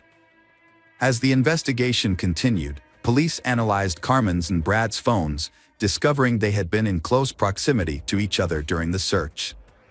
However, Carmen's phone was not connected to a cell tower in Hamilton. A crucial piece of evidence was a missing trash can, which had disappeared from its usual spot near the house on the day Carmen vanished. A neighbor reported seeing the can being taken away through her window. Police suspected the trash can might have been used to dispose of evidence. When EE examined Brad's phone records and bank card details, then they found that on June 30th, Brad had purchased a meat cleaver, a large plastic container, and several garbage bags, which raised suspicions. By studying Brad's daily routine, police identified some unusual events, including a day when he arrived early at the construction site and walked alone around the property for an extended period. While it was not unusual for a supervisor to be on site early, the police found it noteworthy. After gathering evidence, including Carmen's cell phone and suspicious purchases, they began to suspect Brad of murder. They believed Brad had killed his former lover, Carmen Thomas, by hitting her multiple times in the head and then carefully hiding her body. On September 21st, Brad was arrested and charged with Carmen's murder and attempting to obstruct justice. Brad's second son was born while he was in custody, causing him to become emotional and resentful. 9 days after his arrest, Brad broke down and revealed to investigators the location of Carmen's body. It turned out that Brad had attempted to create an alibi by making it seem like Carmen had left for Hamilton and never returned. However, under questioning, he eventually detailed the events of the day Carmen was killed, revealing that his plan had not been as perfect as he thought. Brad admitted that Carmen and Brad had a heated argument, which ended with Carmen telling Brad that Jack was not his son. In a fit of rage, Carmen kicked Brad out of the house. However, he returned 5 minutes later, grabbed a baseball bat, and brutally attacked Carmen, striking her in the head with such force that she fell unconscious, bleeding profusely. Despite realizing the gravity of his actions, Brad continued to assault Carmen, throwing several punches. Memories of happier times flashed before his eyes, but his anger and resentment consumed him. Brad knew his life would never be the same after this moment, and he could never undo the damage. Nevertheless, he felt a twisted sense of satisfaction, believing that he had solved his problem and ensured that Jack was now his alone. Brad regained his composure, took a shower, and quietly left Carmen's house. In the following days, he devised a plan to dispose of Carmen's body and cover up the crime. He met his friend outside a supermarket and asked him to buy black garbage bags, kerosene, and cleaning products, hoping to avoid raising suspicion. Brad then returned to the apartment, meticulously cleaned up the bloodstains, wrapped Carmen's body in a bag, and disposed of it in a trash can. After killing Carmen, Brad dismembered her body into 8 pieces to make it easier to dispose of. He cut off her legs at the hip joints and then cut each leg in half at the knee. He also severed her arms and head from her torso. A few days later, on July 3rd, Brad met a friend at a boat ramp in Okahu Bay, near downtown Oakland. He confessed to his friend that he had killed Carmen during an argument and asked for help disposing of her body. However, his friend refused to provide a boat to dump the remains into the sea. Over the next few days, Brad drove to Ware Ridge in West Auckland and buried the dismembered body parts in a shallow grave. On July 7th, he drove Carmen's car to Hamilton and abandoned it in a hotel parking lot. He left a suitcase of clothes and some of her personal belongings in the car to make it seem like she had left voluntarily. However, he made a critical mistake by including bloody clothes in the suitcase. In an attempt to cover his tracks, Brad started sending text messages from Carmen's cell phone to her friends, pretending to be her. He claimed that she was not feeling well and had been in bad shape for days. However, this plan ultimately backfired on him. On October 1st, police excavated the burial site indicated by Brad and found the body of Carmen Thomas. Her remains were discovered in plastic containers, carefully removed from a makeshift grave on Wayfair Ridge. An autopsy revealed that Carmen Thomas had died from multiple blows to the head, with the fatal blow causing a compressed skull fracture. After multiple forensic examinations, Carmen's body was released to her family on October 13th. Tragically, her young son Jack, who had been waiting and hoping to see his mother again, was only able to hug and kiss her white casket. On February 8, 2011, Brad Callahan's first court hearing was held. Judge Winning determined that the crime was unintentional and took into account Brad's claim that he acted impulsively in a state of rage. However, the judge was more severe in his assessment of the subsequent cover-up. On May 26, 2011, Brad Callahan was charged with attempting to change the course of justice. A retrial was held on November 25, 2011, where police officers filled the High Court in Auckland. In a surprise move, Brad Callahan made 2 guilty pleas, admitting to murder and attempting to change the course of justice after Carmen's death. A judge has sentenced 31-year-old Brad Callahan to life in prison for murdering Carmen Thomas. Brad was also given a 6-year sentence for attempting to interfere with the investigation into Thomas's death. The judge considered this one of the most serious cases of attempted interference with justice, describing Brad's actions as extremely serious. During the trial at Auckland High Court, the judge criticized the brutality of Thomas's murder, but decided not to impose the harshest possible sentence. The courtroom was filled with Thomas's friends and family, including her parents who had traveled from South Africa. Judge Venin condemned Brad's attempts to cover up his crime, which involved considerable effort and deception. The 6-year sentence for interfering with the investigation will be served at the same time as the life sentence. In a statement, the Thomas family expressed their ongoing anger and grief, saying that no punishment can bring their daughter back. However, they are relieved that Brad will be in prison for a long time, giving him the opportunity to reflect on the harm he has caused. Little boy Jack Brad is living with his grandmother in another town under an assumed name. Hello friends, welcome to our channel. Today we're going to take a look at another horrible case with you. The case of Valeria Vivano. Valeria Fernandez Vivano was born on May 29, 1996 in Laguna, a small commune near Santiago, Chile's capital city. She was the youngest of 3 children born to Miguel and Jacqueline Vivano. Valeria grew up with her older biological siblings, Michelangelo and Daniela. Her father worked for a transportation company, while her mother was a dedicated homemaker who focused on raising their children and creating a warm home environment. When Valeria started school, her parents decided to separate, which was a huge shock to her. Although they continued to communicate after the divorce, and her father remained involved in their lives, providing financial support, Valeria harbored resentment towards him. They would occasionally argue, sometimes not speaking for months, but they always reconciled. After the divorce, Miguel Vivano remarried and had 2 more children, becoming Valeria's half-siblings. Despite this, Valeria, Daniela, and Michelangelo maintained warm relationships with them. Jacqueline, on the other hand, never remarried, focusing on raising her children and later caring for her grandchildren from her older children. Valeria showed a strong-willed character, determination, and perseverance from a young age. She excelled academically, participated in sports, and demonstrated courage and a strong sense of justice, often putting others' needs before her own. Valeria's desire to help those around her, protect the vulnerable, and fight for justice likely inspired her to pursue a career in law enforcement. After graduating from high school, Valeria enrolled in the police academy in Santiago, where she graduated with honors in 2016 at the age of 20. The following year, she joined the Chilean police force and began working in the capital's serious crimes unit. From the start of her career, Valeria demonstrated herself to be a dedicated and passionate law enforcement officer, driven by a strong sense of justice. She was deeply committed to her job, performing her duties with diligence and always ready to respond to any situation at a moment's notice.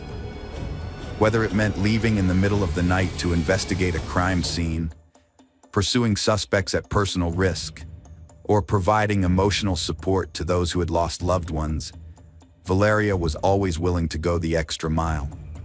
Her colleagues praised her as kind, cheerful, and friendly, yet she remained a consummate professional and trustworthy partner. Over nearly 5.5 years of service, Valeria received numerous accolades and awards, rapidly advancing in her career and earning the respect of her peers and the admiration of her superiors. A highlight of her career was representing her department in Spain, where she spent 2 weeks in Madrid on an official visit. an experience that filled her with immense pride. By 2020, she had risen to the rank of assistant inspector. A 21-year-old rookie cop, Lionel Alejandro Contreras Canales, joined the precinct where Valeria worked, fresh from the police academy. Valeria took him under her wing, becoming his mentor in his first job. A few months into their partnership, they got along fairly well. Not much is known about Lionel's upbringing, but it's believed he came from a wealthy and influential family with a high-ranking official as an uncle, which gave him a life of comfort and luxury. As a result, Lionel was self-absorbed, expecting everything to go his way. Valeria soon caught Lionel's attention, and he made several attempts to win her over, asking her out on dates, but she rejected him each time. Valeria was dedicated to her job and saw workplace romances as unprofessional. She was also strict with Lionel, viewing him as immature. Although Lionel was only 3 years younger, Valeria found his behavior childish and hoped to help him grow up. On May 29, 2021, Valeria turned 25. She celebrated her birthday at her mother's house, surrounded by many guests, including relatives, friends, and work colleagues. However, Lionel was not invited. Valeria intentionally left him out to avoid any potential awkwardness, as he had recently tried to rekindle their romance. When she talked to him about it, he only reaffirmed his feelings for her, which she wanted to keep private from their colleagues. Valeria looked upset despite the festivities. She was trying to conceal her sadness with a fake smile. The recent quarrel with her father had caused days of silence between them, and she had hoped he would put their differences aside and come to her party, giving them a chance to make up. But all he did was send a congratulatory message without even bothering to phone her. Jacqueline, Valeria's mother, noticed her daughter's distress and knew that the rift with her father was the cause of her sadness. Angry at her ex-husband's actions, she was convinced that Miguel would eventually reach out to Valeria and they would talk things through and reconcile. Tragically, Valeria and her father never got the chance to resolve their issues. 2 weeks later, she lost her life in a fatal shooting while on duty on June 13, 2021. Valeria was participating in street patrols and vehicle checks that night, searching for suspects related to a crime that had occurred the previous day in a suburb of the capital.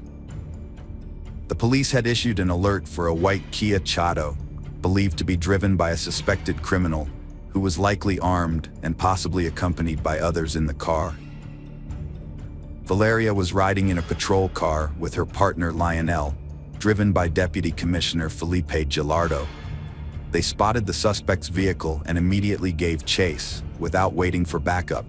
The officers successfully intercepted and blocked the suspect's escape. Canales and Vivano jumped out of their vehicle, guns drawn, and yelled for the offenders to surrender and exit their car with their hands raised.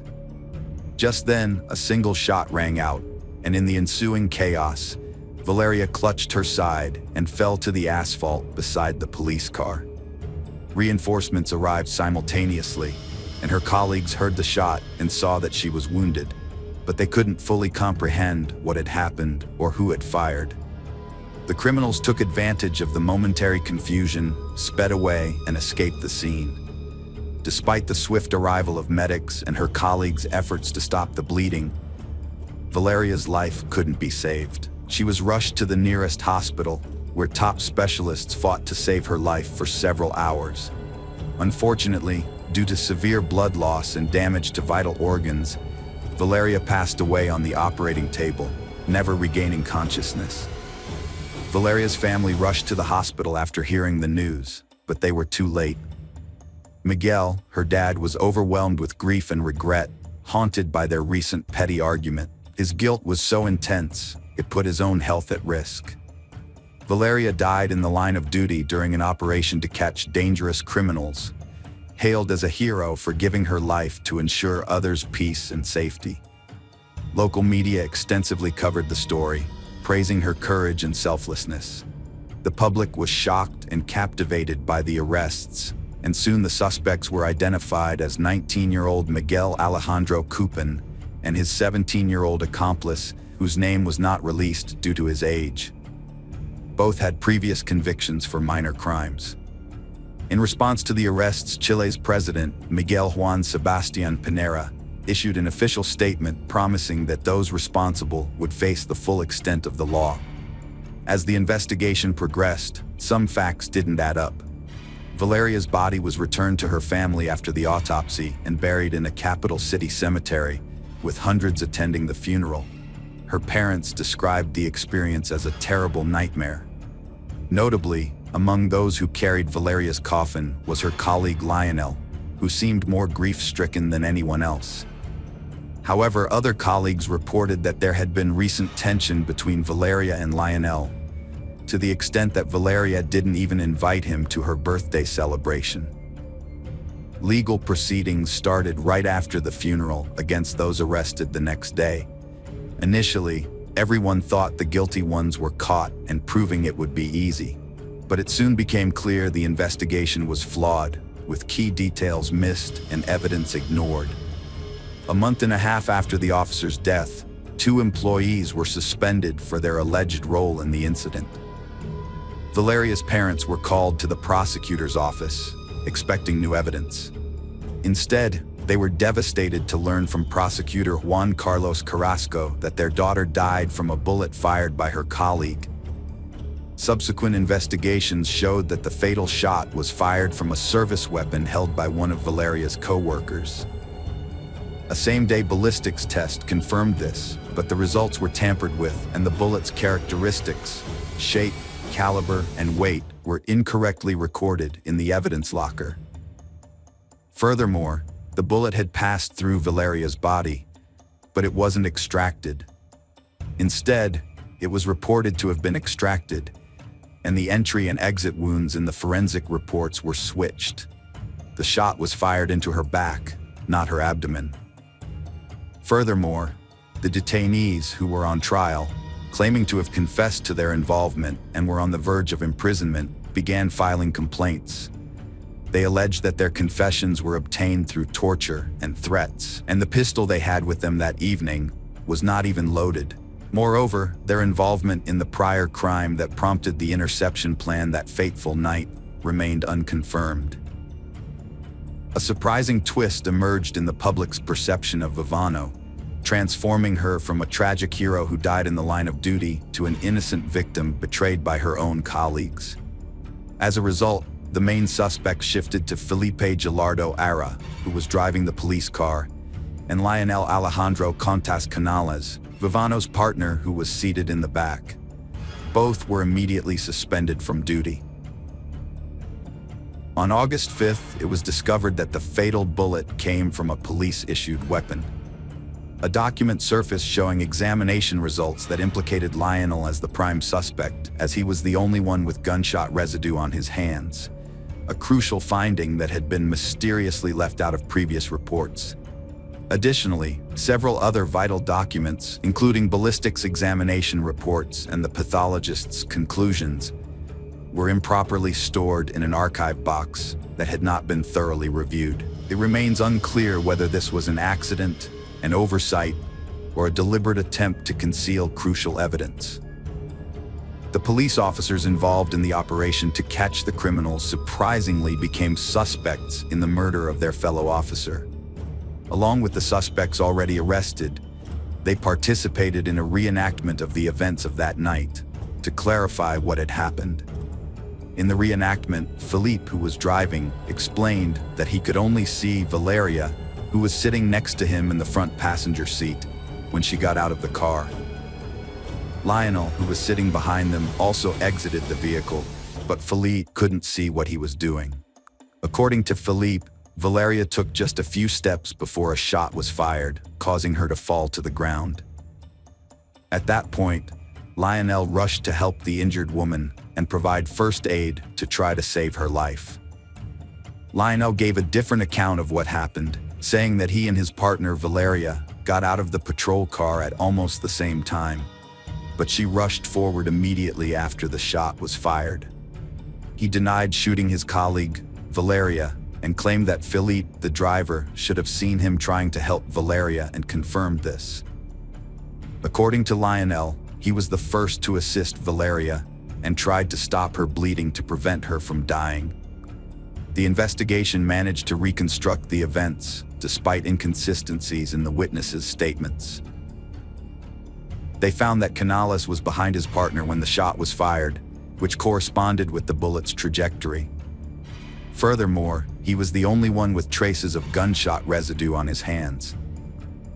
Lionel was arrested as prime suspect after secret reports and test results were released, while other detainees were freed on condition they stay local, lacking evidence to implicate them. But the officers' motives remained unclear. The prevailing theory is that a tragic accident occurred when an inexperienced young officer unintentionally fired his weapon while standing behind his partner. In a state of panic, he attempted to assist her. Later, when submitting his service weapon, he falsely claimed not to have fired it. However, the truth eventually came to light, exposing that influential relatives of the young officer exploited their power, wealth, and connections to conceal the incident, leading to fabricated reports, missing documents, contradictory evidence, and coerced testimony from detained individuals. Despite Canales' arrest, suspicions about Felipe's involvement persisted. Felipe was also armed with the same service weapons, was present at the scene, and could have accidentally fired the fatal shot. Additionally, Felipe had a history of using his weapon unjustifiably during an arrest, although no one was harmed on that occasion. The defense team, hired by Lionel's relatives, presented a theory that Felipe might have accidentally shot his colleague due to the identical service weapons, which could have been mixed up or intentionally swapped. Felipe's own testimony was inconsistent, and he claimed he couldn't accurately describe the events that took place. Despite this, the lack of gunpowder residue on the driver's hands suggested his innocence. Felipe's explanation that the residue came from when he was compressing the victim's wound was not believable, given that Valeria's blood stains remained on his hands. The investigation was widely criticized, and the victim's parents were left feeling desperate, leading to public outrage and a loss of trust in law enforcement. Following further investigation, Lionel remained the sole suspect. Lionel was ultimately found guilty of manslaughter and sentenced to 12 years in prison.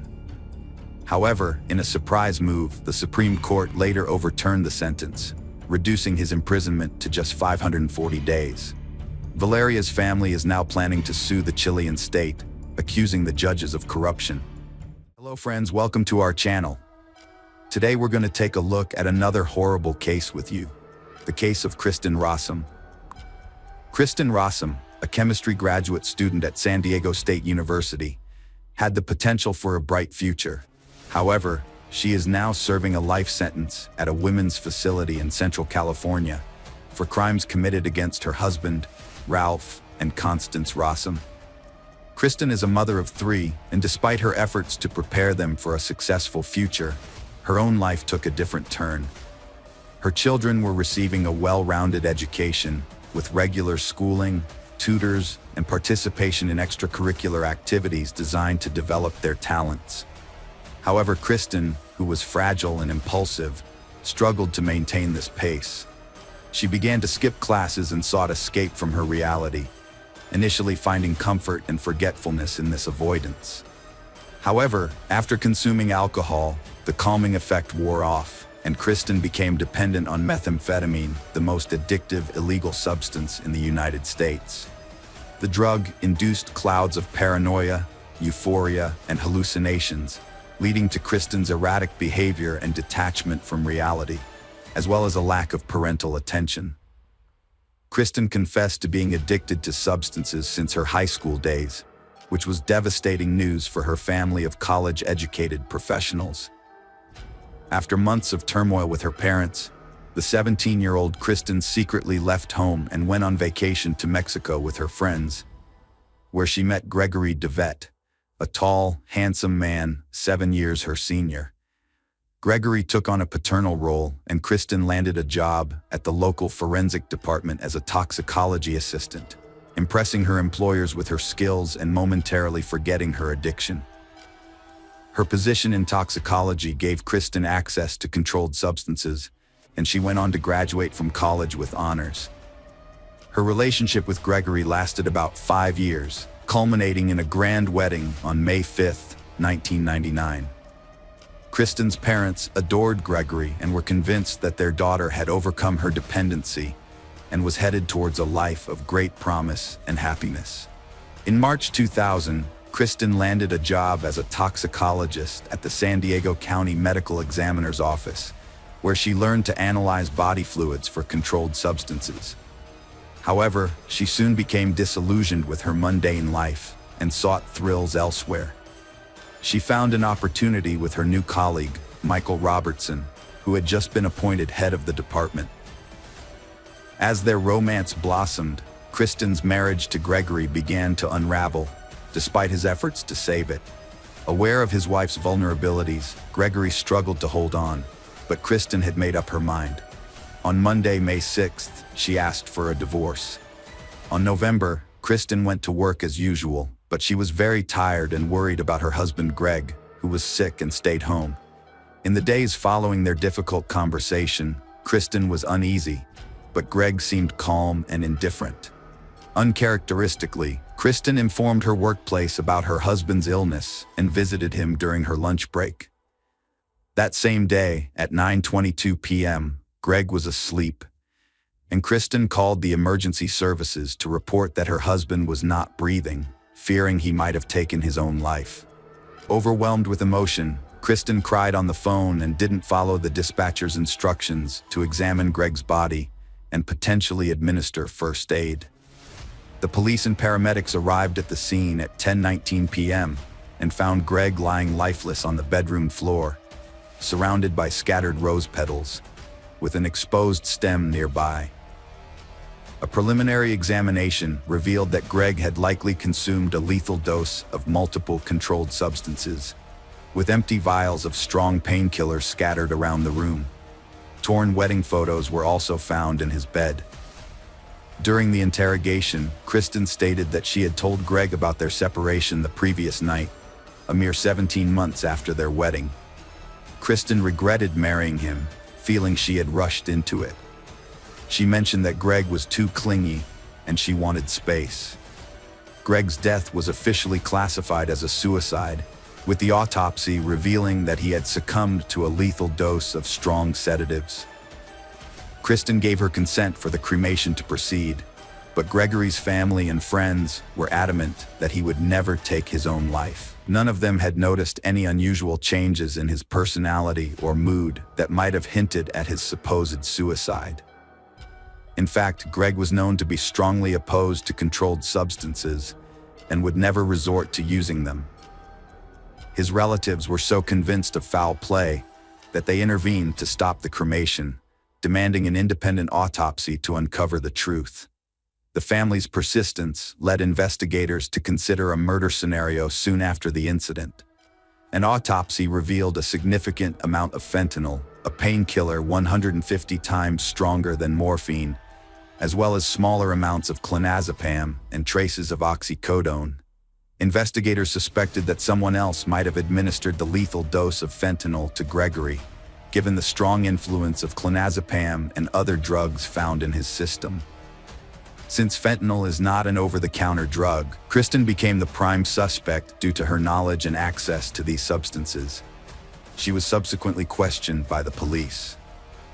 During the police questioning, Kristen's disheveled appearance and erratic behavior suggested she was struggling with drug dependence, which she confirmed in her testimony. On the day of Gregory's death, Kristen's account of events was inconsistent. She initially told paramedics that Gregory had not taken any medication, but later suggested he might have been taking oxycodone. At the hospital, Kristen told a nurse that Gregory might have overdosed on oxycodone. Like other opioids, oxycodone can not only relieve pain, but also produce feelings of euphoria. However, it can weaken the respiratory system, and if not treated promptly, its use can be fatal. During their conversation with Kristen, police considered the possibility that Gregory's death was an accidental overdose of cold medicine and oxycodone. They also learned that Gregory was distressed about their failed marriage, which led Kristen to claim that he had taken his own life. This sparked another investigation, which uncovered more details. On November 8th, Russ Lowe, a co-worker of Kristen's, contacted the police and informed them about Kristen's affair with her boss, Dr. Robertson. This new information shifted the direction of the police investigation. Investigators found evidence of Kristen's relationship with Dr. Robertson, including passionate emails and computer files. They also discovered Dr. Robertson's expertise in fentanyl through professional articles. The evidence pieced together to suggest that Gregory had become a threat to the lovers. As Kristen had access to labs and controlled substances, it was suspected that she was secretly using them, and Dr. Robertson was covering for her. Dr. Robertson told detectives that he was aware of his lover's drug addiction.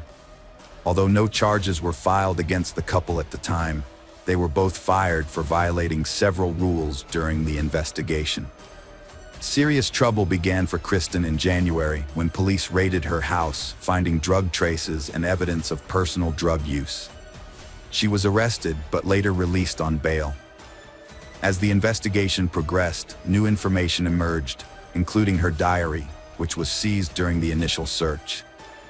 Apparently, Kristen tried to conceal her involvement and assert her innocence by creating the illusion that her husband Gregory's death was self-inflicted. On the day of his death, she bought a rose, revealing her internal motivations. The medical examination revealed that Gregory was unconscious for at least 6 hours before he died, and his death may have occurred an hour or an hour and a half before it was officially confirmed. Furthermore, bruises were found around the needle mark on his arm. A shortage of the drug that led to Gregory's death, as well as other controlled substances, were discovered at Kristen's workplace. Police believe Kristen poisoned Gregory with alcohol and fentanyl without his knowledge. Kristen was arrested on June 25, 2001, and charged with first-degree murder. After 6 months in detention, she was released on bail, and the first trial began soon after. The prosecution's main theory was that she killed Gregory because he threatened to damage her good girl reputation by revealing her repeated drug use and affair with Michael Robertson. The prosecution alleged that Kristen fatally poisoned Gregory with fentanyl, a synthetic opiate that is 80 times more potent than morphine. According to them, Kristen initially attempted to kill Gregory using clonazepam, but after this attempt failed, she administered the fentanyl.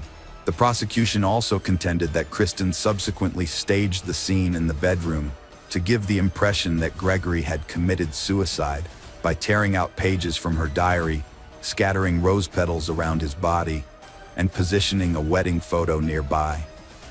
The court was told that Kristen, a biochemistry graduate, used her knowledge of drugs and chemistry to kill Gregory. Prosecutors alleged that Kristen tried to make her colleagues at the medical examiner's office believe Gregory's death was a suicide by withholding information about the fentanyl. However, before the autopsy could take place, Kristen was transferred to a different laboratory, and attempts to alter the toxicology report were unsuccessful. It was stated that on the morning of November 6th, Kristen phoned the owner of Gregory's apartment to report his absence, then went to work. Her colleagues testified that about an hour after arriving at the lab around 9 a.m., Kristen was seen crying in her manager Michael's office. The apartment building where Kristen and Gregory lived reported seeing Kristen return home at 12:10 p.m. At 12:41 p.m., she visited a local grocery store, buying several items, including a credit card statement with red roses, which confirmed she was still alive a few hours before Gregory's death. Kristen made several calls to Dr. Michael Brian Blackburn, the San Diego County medical examiner who performed Gregory's autopsy. Dr. Blackburn testified that Gregory had been dead for at least an hour before the paramedics arrived. At the time of death, Gregory was in the early stages of bronchopneumonia, a condition that occurs when breathing secretions accumulate in the lungs due to unconsciousness or inadequate breathing. The doctor also noted that Gregory's bladder contained a substantial amount of urine, which would have caused significant discomfort if he were conscious. From this, Dr. Blackburn inferred that Gregory had experienced breathing difficulties for around 6 to 12 hours before his death. Dr. Blackburn testified that the amount of clonazepam in Gregory's blood was insufficient to cause an overdose and was not the cause of death. In contrast, Dr. Theodore Stanley, testifying for the prosecution, explained that fentanyl is a powerful and fast-acting painkiller with serious side effects, including the potential to lead to respiratory arrest. The speed at which fentanyl takes effect depends on how it is administered, with peak effects occurring approximately 16 hours after a transdermal patch is applied, 20 to 30 minutes after oral administration, 15 to 20 minutes after intramuscular injection, and within 5 minutes of intravenous injection. Dr. Stanley noted that fentanyl is not usually given orally because the liver breaks down about 65% of it, leaving only 35% to enter the bloodstream. Both Dr. Blackburn and Dr. Stanley were unable to provide a clear explanation for how fentanyl entered Gregory's system. However, Dr. Stanley suggested that the varying concentrations of fentanyl in Gregory's body, combined with evidence that he was unconscious and breathing shallowly in the hours leading up to his death, indicate that fentanyl may have been administered to him.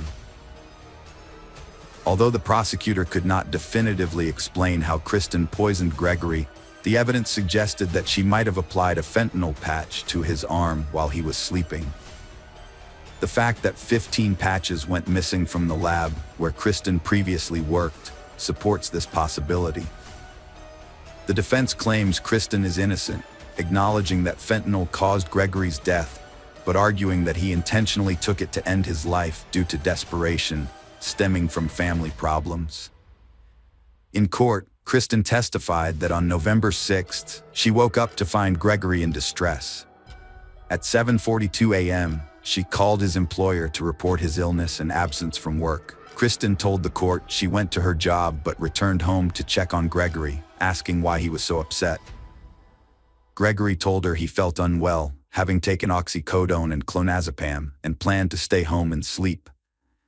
Under cross-examination, the prosecutor questioned Kristen's explanation, pointing out its strangeness.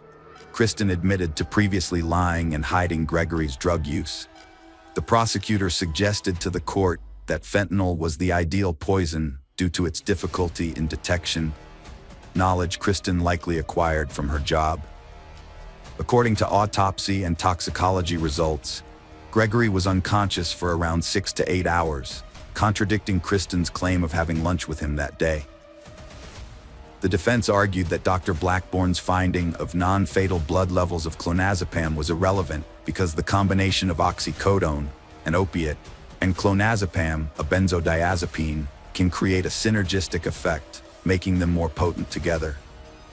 They suggested that Gregory may have unintentionally taken the drugs himself and questioned why the high levels of these substances in his system remained unexplained. After 8 hours of deliberation, the jury found Kristen guilty of first-degree murder and murder under special circumstances by poisoning. She was sentenced to life imprisonment without parole. Despite maintaining her innocence and pleading no contest, Kristen's appeal was unsuccessful due to a mistake by her own defense team. They acknowledged that fentanyl caused Gregory's death, but failed to test autopsy samples for fentanyl metabolites, which could have determined whether Gregory ingested fentanyl or if the fentanyl found in the samples resulted from laboratory contamination after his death. The appeals court was told that there was a problem with the handling of the autopsy samples, which could have affected their integrity. Specifically, the samples were stored in an unsealed cardboard box, with each container labeled as coming from Gregory's body. The box was left at the medical examiner's office for about 36 hours before being sent to the forensic laboratory, which raised concerns that someone with access to the office could have tampered with the samples during that time. Kristen's appeal argued that on November 8, 2000, Michael had informed a toxicologist that he had tested a sample of Gregory's stomach contents for fentanyl breakdown products. However, this information was not included in the original autopsy report. The Court of Appeal ruled that Kristen's lawyers should have objected to the prosecution's claim that her husband died from a fentanyl overdose and should have tested the autopsy samples for substances that break down into fentanyl instead of just accepting that as the cause of death. Although the conviction was not overturned, the case was sent back to the federal court to determine whether this mistake by the defense could have changed the trial's outcome. U.S. Supreme Court ruled federal courts must respect state court decisions, denying Kristen's appeal and keeping her in custody. Her trial named Michael Robertson, Kristen Rossum's former boss and lover, as co-defendant. Though he's lived freely in Australia since 2000, he could be arrested and bailed for $100,000 if he returns to the U.S. Hello friends, welcome to our channel. Today we're going to take a look at another horrible case with you. The case of Soraya Sierra. Soraya Sierra was born on November 9, 1979, in New York, the second of 3 children in a large family. She grew up with her older brother David and younger sister Christina. Her parents, Dennis and Bethany Jimenez, were of Puerto Rican descent and had immigrated to the United States in 1973, settling in Manhattan, where their children were born. After moving, the couple joined a local Protestant community and converted to evangelical Christianity. They raised their children in a strict environment, adhering to the religious principles of their adopted faith. The family was regular churchgoers, socialized with other community members, and the children attended Sunday school. Soraya was an active and creative person who stood out for her strong will and complex personality. Unlike her younger sister Christina, who was quiet, obedient, and modest, Soraya was seen as a rebellious and mischievous individual. However, she still respected her parents and acknowledged their authority. In the Jimenez household, there were strict rules that everyone followed. These rules governed daily routines, everyday moments, and behavioral norms. For instance, the daughters were not allowed to interact with boys, go on dates, or stay out past 9 p.m. All their friendships were monitored, and their parents always knew who they were with and where. As a result, Soraya's life revolved around home, school, and church, and her social circle was limited to people she met in those places. Soraya, active, energetic, socially oriented girl, was bored and cramped within the framework in which she was kept, but her parents were sure that they were doing the right thing for the good of their children. During her school years, Soraya planned to enter a pedagogical university and become a teacher in the field of culture or arts. But closer to the end of her studies, she became interested in psychology and began to think about connecting her future profession with this field of activity. At a religious community meeting, a young woman named Soraya caught the eye of Steven Sierra, a man 7 years her senior. He was the first to approach her, finding an excuse to chat. Soraya was just 18 at the time, and with her parents' approval, the two started dating. Steven made a good impression on Dennis and Bethany, who thought he was a decent, polite, and honest suitor for their daughter. Though Soraya wasn't deeply in love with Steven, she agreed to marry him, largely to gain independence from her parents' household and strict control. Despite having a good relationship with her parents, Soraya yearned for the freedom to make her own choices and shape her own future. Less than a year after they met, Soraya and Steven got married in February 1999. At the time, Soraya was 19 years old, and Steven was 26. After the wedding, they moved to Michigan, where Steven's parents lived. This was a big change for Soraya, who had spent most of her life in her native New York. The new surroundings seemed to invigorate her, and she threw herself into making their new house a home, enjoying new friendships, and exploring the local area. She got a job as a receptionist at a dental office and started thinking about pursuing a college degree. Soraya soon became pregnant and gave birth to 2 children, a boy and a girl. As a result, she had to put her plans to attend university on hold, as she was fully devoted to motherhood and found joy in it. A couple of years later, the Sierra family, now with 2 young children, made another move, this time to sunny California, where they settled in the charming Silver Lake neighborhood of Los Angeles. There, Stephen was offered a job opportunity. However, it soon became clear that his earnings were insufficient to support their lifestyle.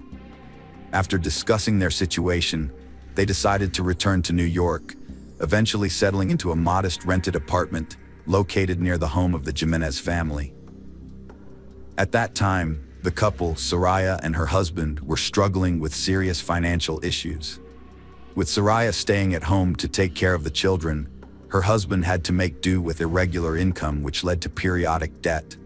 However, things started to look up when the children began attending school, and Soraya landed a job at an advertising agency. Around the same time, Stephen found a stable job as a bus driver on one of the city routes. In her late 20s, with the children grown and their lives stable, Soraya revived her long-held plans to pursue higher education. Unlike her earlier interest in pedagogy, she now opted for the psychology faculty at a local university. However, Soraya soon lost enthusiasm for her studies, finding the lengthy lectures dull and uninspiring. She decided to explore alternative fields, seeking a profession that would excite, inspire, and allow her to express herself. Since Soraya was a creative person with a talent for drawing and finding beauty everywhere, she became fascinated with photography. She joined a renowned New York photography community to develop her skills, and it soon became apparent that she had a real gift. Her ability to select the perfect angles and craft harmonious compositions produced stunning, beautiful shots. Even professionals praised her work for its creativity and vision.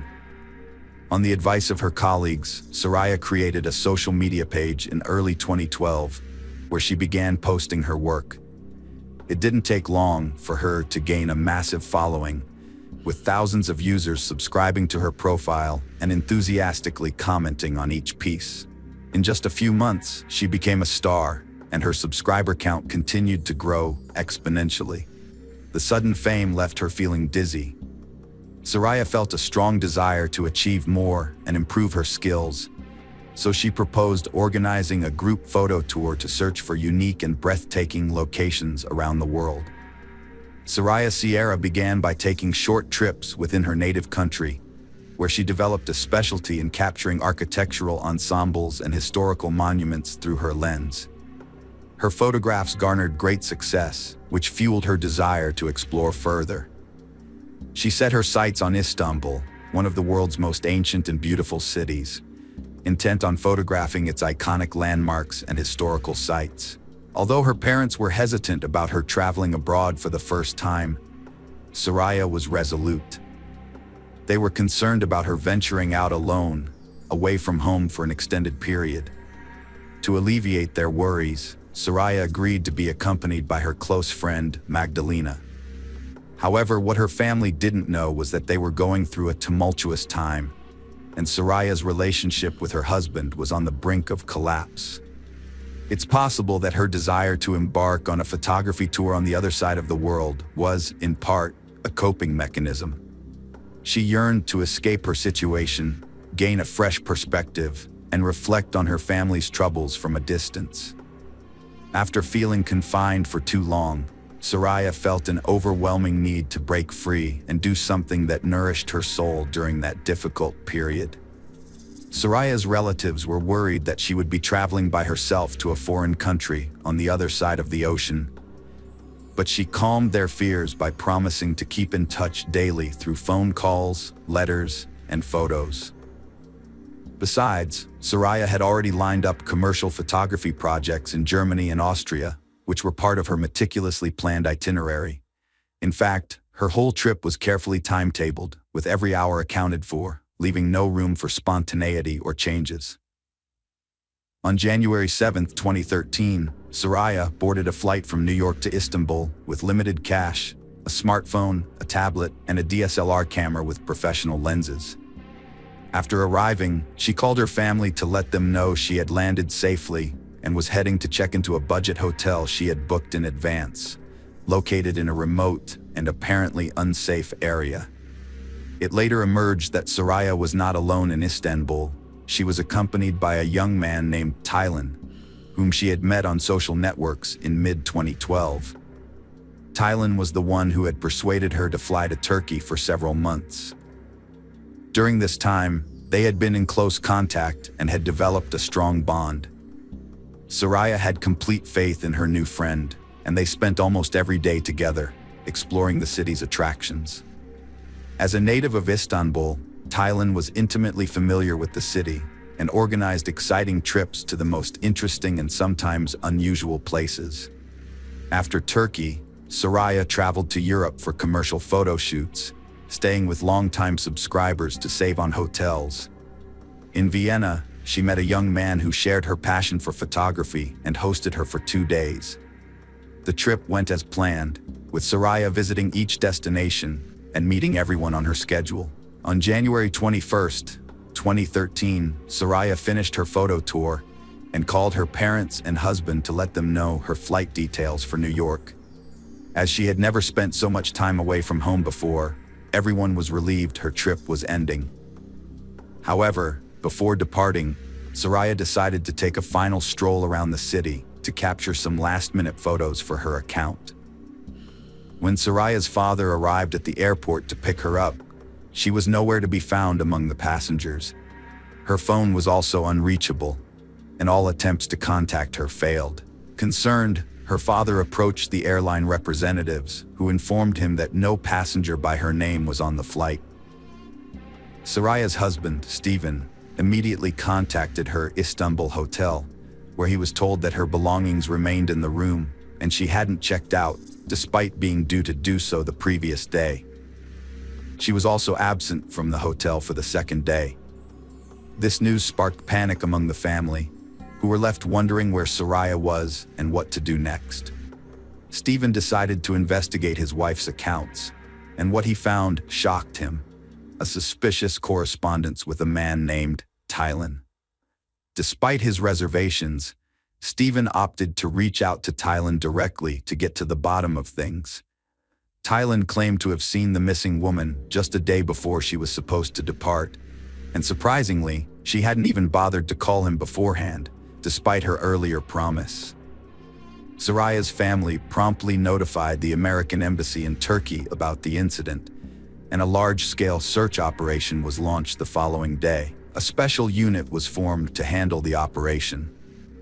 Soraya's husband and parents flew to Istanbul soon after, deciding to personally oversee the search efforts, given the short time that had passed since her disappearance and the high likelihood of finding her alive. The police investigation began by looking into Soraya's social circle and speaking with people who had seen her shortly before she vanished. The hotel staff where she stayed, including her friend Taylan, were questioned. The hotel manager reported that he last saw Soraya the night before she disappeared, when she left with a small bag and a camera. She was supposed to check out later, but never returned to the hotel. The next morning, the hotel received a call from her worried husband, who informed them that Soraya's belongings and documents were still at the hotel. The receptionist also described the clothes Soraya was wearing on the day she went missing. Taran introduced himself as Tyron, but his true identity was later revealed. He declined to explain the alias, and it was discovered he'd been in close contact with Soraya for months, even inviting her to Istanbul. Despite this, Taran denied a romantic relationship, claiming they were just friends. The investigation retraced Soraya's steps via cell phone data and CCTV footage. She took the subway to Sultanahmet, visited the promontory, and then went to Eminönü Market, getting lost in the crowd. She reappeared on the subway, heading to Hagia Sophia, but soon vanished again, sparking concern. The search team decided to investigate the Hagia Sophia ruins, hoping to find someone who had seen a lone woman with a camera. After several hours of searching, they finally found a body, but it wasn't the outcome they had hoped for. Near the ancient Constantinople walls, they discovered the lifeless body of a young woman, covered with an old, dirty blanket that had hidden it from view. The investigators suspected that Soraya had been brought to this location, wrapped in that blanket. Forensic experts estimated that the body had been there for 10 to 12 days before its discovery. The lower part of the body was found unclothed, suggesting an act of violence, which was later confirmed by the experts. The autopsy revealed that Soraya had died from a severe blow to the head with a heavy, blunt object. Additionally, her body showed multiple bruises and 2 broken ribs. Pathologists also found skin particles and blood under Soraya's fingernails, indicating that she had fought back and scratched her attacker.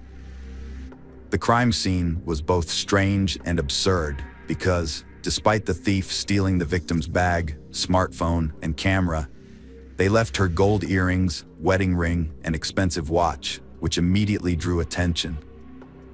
The only lead from the area's camera footage was a young woman resembling Soraya filming something on her phone, followed by a man who either hit or pushed her, and then both disappeared from view. The attacker's identity remained unknown. Media leaks spark scandal concerns. Investigators stay mum as bodies found, adding to mystery. Questions emerge. Why did the young married woman travel solo to Istanbul? How did she fund it? Initially, suspects included a lover and another acquaintance, but both deny involvement.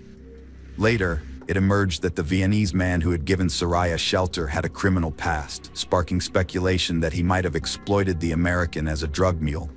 However, a thorough investigation disproved this theory. There were also whispers that Soraya could have been secretly working for U.S. intelligence, gathering intel in other countries, but this possibility was deemed unlikely. With a warrant in hand, police searched Talsali's home, collecting a DNA sample that matched the skin particles and seminal fluid found on the victim's body, confirming his guilt. Furthermore, the victim's phone was last active in the same neighborhood where Talsali lived. When the authorities discovered that the criminal had escaped to Syria, they lost all hope of capturing him. However, they received an unexpected surprise when Talsali was arrested while attempting to illegally cross the border back into Turkey. After joining the Syrian rebels and acquiring weapons, he was injured in the conflict and decided it would be safer to return home. In the end, he was caught trying to bring his weapon back with him, which led to his initial arrest.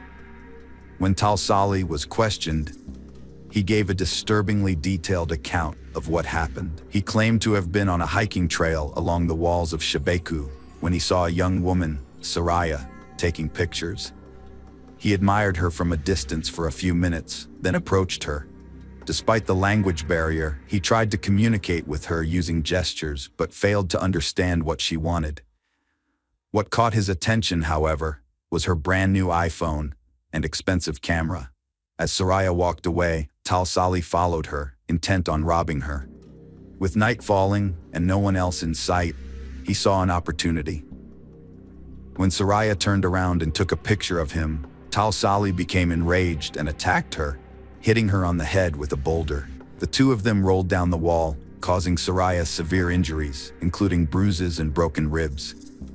After rendering Soraya unconscious, Talsali committed violent and intimate acts against her. He then delivered another severe blow to her head to kill her. Talsali stole Soraya's bag, camera, and phone and left the scene. On his way, he found a discarded blanket and returned to cover Soraya's body with it. By then, it was dark, and the chances of running into someone at the wall were minimal.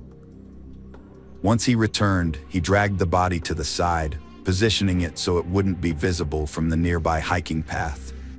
He then covered it with a blanket and left the scene. During the search for the American woman, the perpetrator surprisingly revisited the crime scene to ensure she was dead and that her body remained where he had left it. When Talsali found out through the news that his victim's body had been discovered, he realized the police would soon be on his tail. So he decided to flee the country, borrowing money from his sister, who had always felt sorry for him.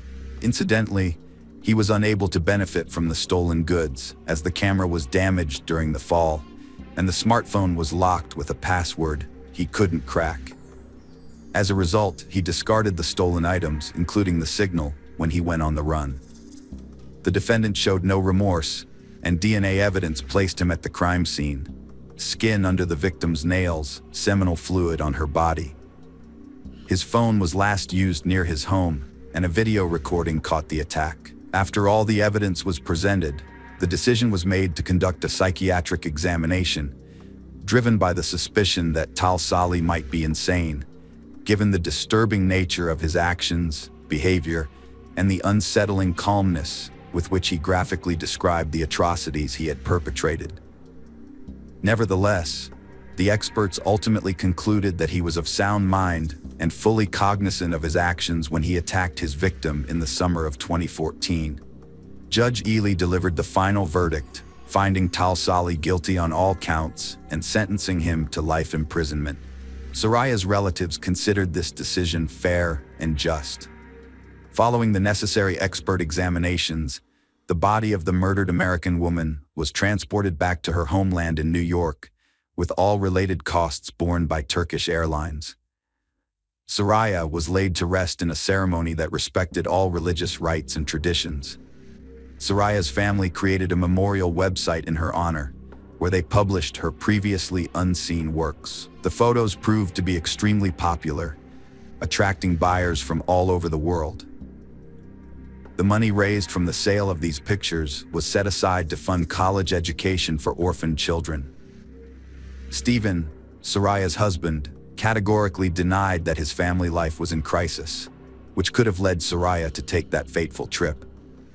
Shortly after, Stephen grew close to a girl from the Christian community who supported him during this difficult time, often visiting his home to help with his children and household chores.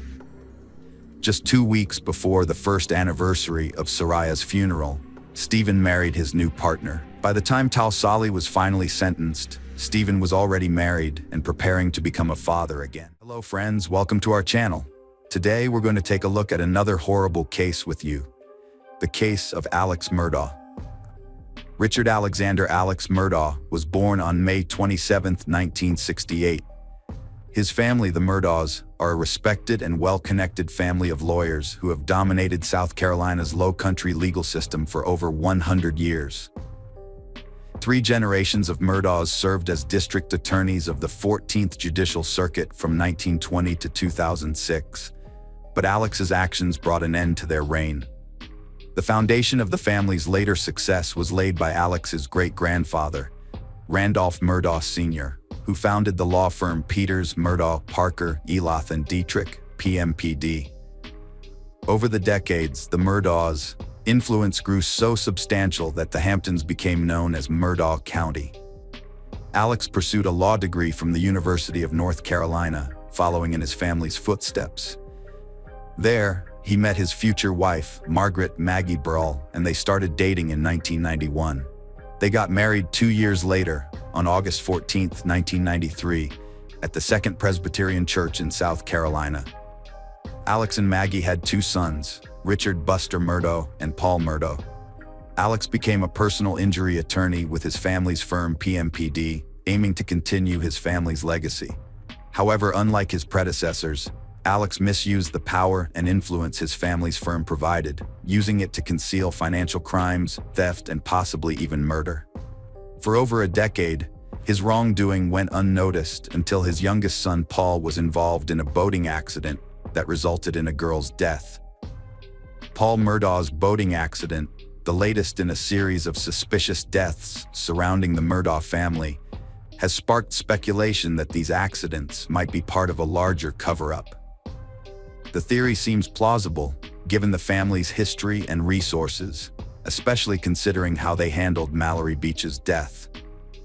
On February 23, 2019, Paul Murdaugh drove the family boat to a party on Pooka's Island.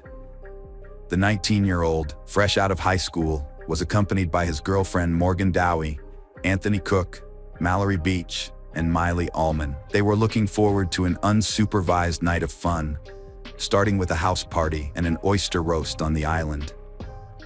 To ensure a fun night, Paul used his older brother's identity card to buy beer and hard liquor.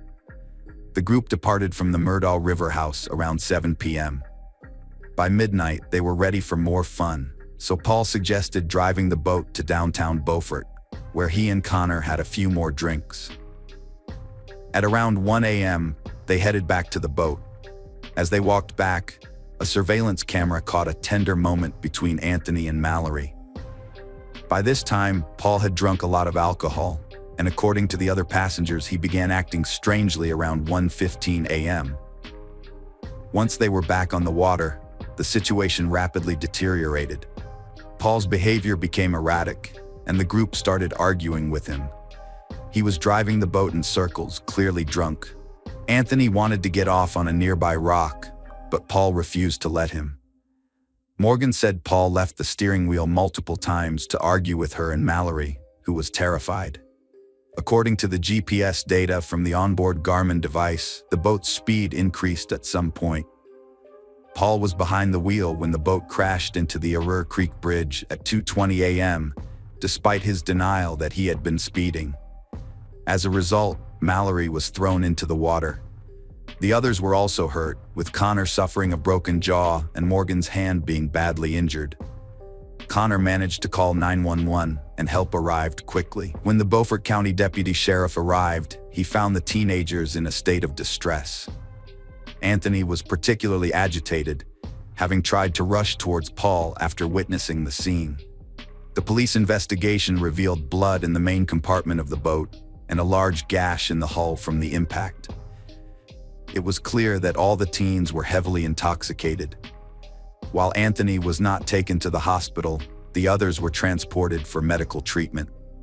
Paul was the most agitated of the group, with a blood alcohol level of 0.243, significantly exceeding the legal limit. That night, Alex Murdaugh, Paul's father, was visible as he moved from one hospital room to another, attempting to calm them down and mitigate the situation. Following an 8-day search, the search party finally discovered Mallory's body, and the coroner's report stated that her cause of death was a combination of blunt force trauma to the head and drowning. Despite multiple eyewitness accounts, including Paul's girlfriend Morgan, who claimed Paul was out of control at the steering wheel on the night of the incident, he was neither arrested nor charged. This led to speculation that Alex Murdaugh had somehow manipulated the justice system to spare his son. In March 2019, the Murdaugh family faced a wrongful death lawsuit filed by Mallory's family. The lawsuit alleged that Paul's mother, Maggie, was aware her son was drunk when they went boating and had provided the necessary identification to purchase alcohol.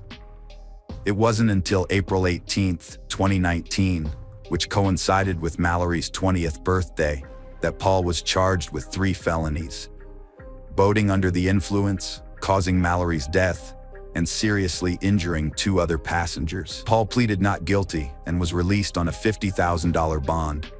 Unfortunately, Paul did not live to face trial as he passed away before the proceedings. This incident added to the tally of seemingly accidental deaths linked to the Murdaugh family.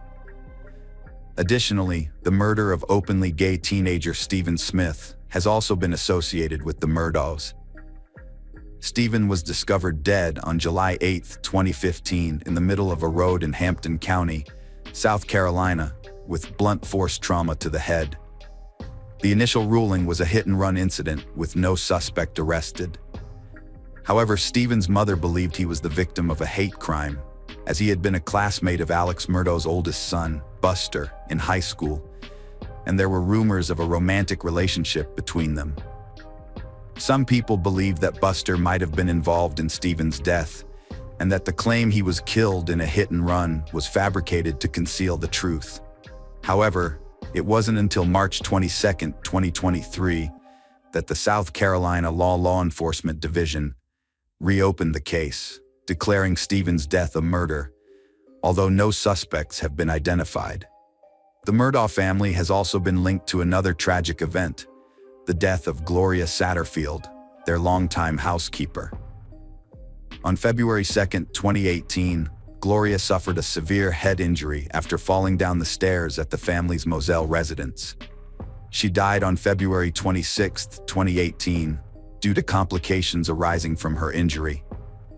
Alex Murdaugh claimed that his dogs ran to greet Gloria at the top of the stairs, causing her to trip and fall backward, hitting her head.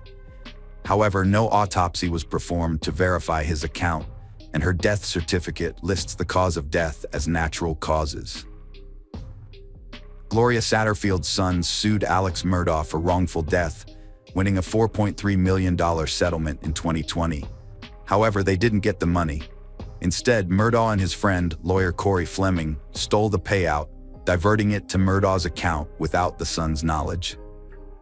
Satterfield's sons sued Alex Murdaugh on Sept 15, 2021. Same day, state investigators started criminal probe into Gloria Satterfield's death, sparked by coroner's finding of unnatural causes, leading to exhumation for further investigation.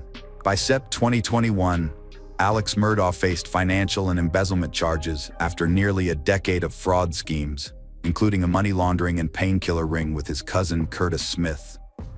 On September 4, 2021, Alex Murdaugh concocted a sinister plan. He gave a gun to Curtis and instructed him to shoot him. The goal was for Alex's son, Buster, to collect a life insurance payout of $10 million upon Alex's death. Curtis followed the plan, pulling over where Alex had staged a fake flat tire and shooting him. However, the bullet only caused minor injuries, and Alex was able to call 911 himself. When law enforcement arrived, they suspected foul play but couldn't prove it. Days later, Alex confessed to conspiring with Curtis to stage the shooting. His lawyers claimed that he was struggling and that unsavory characters were taking advantage of his vulnerable state of mind. Alex surrendered to authorities when he learned a warrant had been issued for his arrest. He was charged with insurance fraud, conspiracy to commit insurance fraud, and filing a false police report. 2 days after the incident, Alex announced his resignation from his family's law firm, citing his intention to enter rehab for treatment. After leaving the hospital, he expressed regret over his recent decisions, saying that he had made many decisions that he truly regretted. Just hours later, another bombshell dropped when his firm released an official statement accusing Murdaugh of embezzling $792,000 in company funds. The firm's CFO had earlier confronted him about the missing money and subsequently reported him to the authorities. As a result, the South Carolina Supreme Court indefinitely suspended Alex's law license in September 2021. As investigators continued to scrutinize Alex Murdaugh's life, they uncovered a web of financial crimes, including tax evasion, embezzlement, and misappropriation of funds from clients and his law firm. After leaving rehab on October 14, 2021, Alex was arrested again and charged with 2 felony counts of obtaining property by false pretenses. The arrest stemmed from an investigation into his alleged misappropriation of a wrongful death settlement payout related to Gloria Satterfield's case. This time, the court denied him bond. Alex Murdaugh's legal troubles were just getting started. On November 18, 2021, he was indicted on 27 counts of financial misconduct, accused of stealing from his clients, fellow lawyers, and the family of his late housekeeper. Just 3 weeks later, on December 9, 2021, additional charges were filed against him, bringing the total to 48. At the time, the charges included forgery, money laundering, computer crimes, and breach of trust with fraudulent intent. It was estimated that Alex had stolen over $6.2 million from his victims. The state's investigation into Murdaugh's business dealings took months to unravel, with new charges being brought against him almost daily. By June 2022, the number of charges against him had grown to 81. When Alex was formally disbarred on July 13, 2022, he faced a total of 84 criminal charges and 11 lawsuits. Among those who filed lawsuits against the estates of Margaret and Paul Murdaugh was the mother of 19-year-old Mallory Beach. The enormity of these financial crimes led to questions about the character of the once prominent attorney. Was he hiding something even more sinister, such as the murder of his wife and son? If so, what would his motive have been?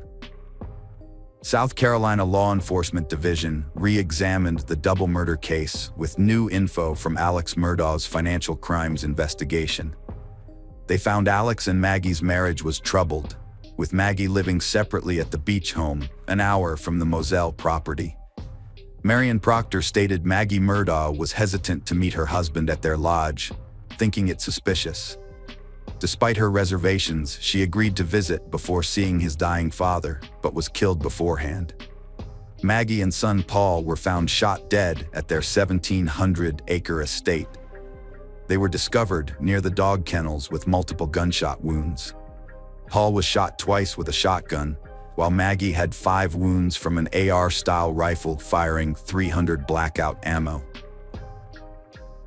Alex Murdaugh stated that he had taken a lengthy nap that day before going to visit his ailing mother who was suffering from dementia. He claimed to have been away for approximately 45 minutes to an hour and a half, and upon his return, he discovered his wife and younger son deceased on the floor near the dog kennels. Alex Murdaugh, a lawyer, killed his family to divert attention from his financial wrongdoings. He faced a subpoena and a hearing on June 10, 2021, and his law firm had discovered his misuse of company funds. Fearing exposure, he allegedly murdered his family. Alex Murdaugh was charged with killing his wife and son 13 months after they were fatally shot. The prosecutor claimed Murdaugh used a shotgun and rifle, but the guns were never found. The defense argued 2 shooters were involved due to different weapons used, and expert testimony suggested the killers were 5'2" to 5'4" inch tall, excluding Murdaugh, who was 6'4". Prosecutors argued that other factors affected the bullet path and that Murdaugh was a suspect from the start. They showed 2 videos of him in different clothes, implying he tried to sway a key witness. Cell phone data shows Murdaugh was at his mom's for 15 to 20 minutes, not 45. A video on Paul's phone at 8:44 p.m. puts Murdaugh at the crime scene, debunking his alibi. Murdaugh admitted lying about his alibi, blaming opioid addiction and paranoia. Prosecutors think he used his wife's phone to create a fake alibi, and cell data shows a suspicious rise in his steps, suggesting evidence tampering. Video from dog kennels was key evidence, leading to Murdaugh's guilty verdict and 2 life sentences. Murdaugh's lawyers seek new trial alleging jury tampering. He faces appeal, criminal charges, and lawsuits. Hello friends, welcome to our channel. Today we're going to take a look at another horrible case with you. The case of Pam Hupp. Pam Hupp was born on October 20, 1958 in Dellwood, Missouri, as the second child to the Newman family. She married Mark Hupp, and they had 2 children together.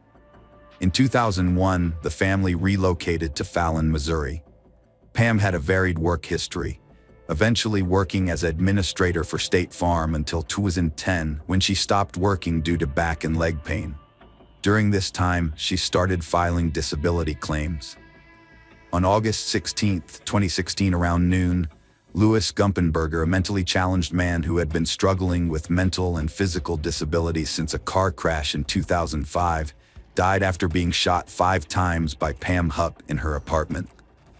Earlier that day, Pam called 911, reporting a robbery. According to Pam, Gumpenberger had jumped out of a vehicle driven by another person, attacked her with a knife while she was in her SUV, and she claimed she slapped the knife away with a karate chop. Pam said she then ran into her house, grabbed her Ruger LCR from the nightstand, and shot Gumpenberger 5 times in self-defense. She alleged that Gumpenberger ordered her to drive him to the bank to withdraw Russ's money, and claimed that Gumpenberger attacked her in her driveway. Russ was Russ Faria, a man wrongly convicted of murdering his wife Betsy in 2011.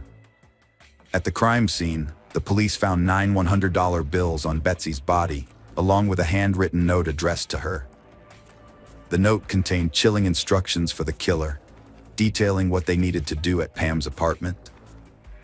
Firstly, they had to retrieve Russ's money. Then they would take Pam into the house, kill her, and make it look like Russ's wife was responsible. The murderer wanted Pam's life to end in a specific way. They even specified that the knife should be left sticking out of her neck. They were willing to pay Gumpenberger a hefty sum of $10,000 for completing the task. Pam Hupp was arrested for murder. However, truth behind Gumpenberger's death emerged when Pam voluntarily visited O'Fallon police. During her interview, Pam asked if it'd be recorded, citing her TV appearances with KTVI's Chris Hayes, whom she blamed for attracting criminals. According to the fallen chief of police and the prosecuting attorney of St. Charles County, Pam had lured Gumpenberger into her home by posing as a television producer named Kathy. She pretended this was for a TV show and tricked him into reenacting a 911 emergency call, providing a perfect cover for the horrific crime she was about to commit. After murdering Gumpenberger, Pam wrote a note that was later found on his body. The police were convinced that Pam was a ruthless killer due to the overwhelming evidence they discovered, including the $100 bills found on the deceased body. It was later revealed that Pam had planted these bills on Gumpenberger's body. Significantly, the 10th $100 bill was found in Pam's dresser, and its serial number was sequential with 3 of the other $100 bills found on the body.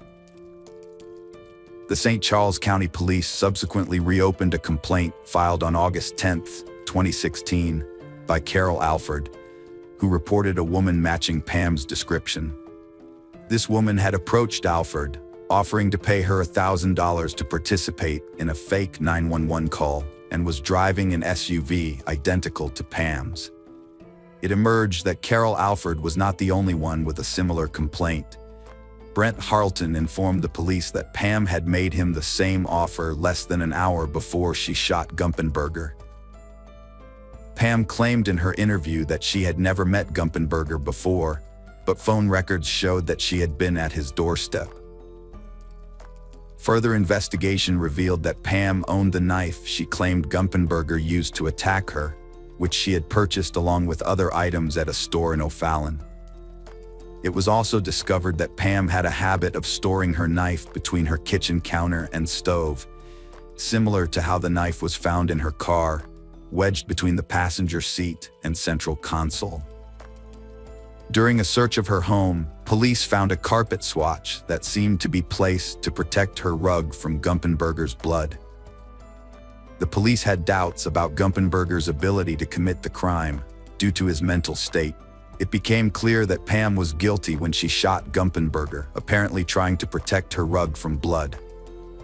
On August 23, 2016, Pam Hupp was arrested and charged with first-degree murder and armed criminal action. When she was arrested, she asked to use the restroom and then attempted to take her own life by stabbing her wrist and neck with a ballpoint pen. Fortunately, she failed.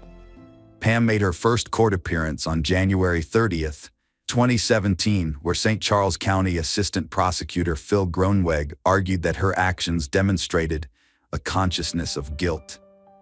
Pam Hupp was convicted on all charges by a grand jury in December 2016 and was given a $2 million bail. Her trial began in 2017, during which she pleaded not guilty, prompting the prosecutor to seek the death penalty. They argued that she had made a decision to target Gumpenberger as her victim. In June 2019, Pam entered an Alford plea, effectively withdrawing her request for a jury trial and avoiding the death penalty. Following her guilty plea, she was sentenced to life imprisonment without parole in August 2019. After her sentencing, Pam called her then-husband, Matt Hupp, and admitted to killing Louis Gumpenberger to spare their family the ordeal of a distressing trial. The trial exposed a disturbing aspect of Pam's character, revealing a shocking truth that horrified the police, judges, and the entire nation. In June 2016, Judge Cunningham ruled that evidence related to the brutal murder of Betsy Faria could be presented in court, leading to the reopening of the Betsy Faria case. Betsy Faria, born Elizabeth K. Meyer Faria, resided in Troy, Missouri, where she worked alongside Pam at State Farm as a life insurance administrator. In 2010, Betsy was diagnosed with cancer, and by October 2011, she had discovered that it had spread to her liver, leaving her with only a few months to live. Prior to her death, on December 22, 2011, Betsy altered the sole beneficiary of her $150,000 life insurance policy, replacing her husband, Russ Faria, with Pam Hupp, without informing him or their daughters of the change. Pam later claimed that Betsy had instructed her to establish a trust fund for her daughters, until they came of age. However, Pam subsequently alleged that Betsy had wanted her to keep the money for herself, citing a previously undisclosed romantic relationship between the two women before Betsy's death. Betsy's daughters became suspicious and took Pam to court in 2014, but their attempt to retrieve their mother's life insurance fund from Pam and her husband Matt was dismissed by the court. In 2016, Russ took legal action against State Farm. 5 days after Betsy made Pam Hupp the sole beneficiary of her life insurance policy on December 22, 2011, Betsy attended a chemotherapy session at the Alvin J. Siteman Cancer Center, which left her weakened. Afterwards, she went to her mother's house as planned, where Russ was supposed to pick her up, or she would stay overnight. However, Pam Hupp unexpectedly arrived at Betsy's mother's house and offered to drive Betsy home, claiming she dropped her off around 7 p.m. Betsy's daughter later stated that her mother missed her call at approximately 7:21 p.m. By 9:40 p.m., Russ made an emergency call to 911, frantically reporting that his wife Betsy had taken her own life. Russ spent the evening at his friend Michael Corbin's house, watching movies from 6 p.m. to 9 p.m. Afterwards, he drove to Arby's Lake in St. Louis before heading back home. When Russ called for help, the first responders arrived about 10 minutes later.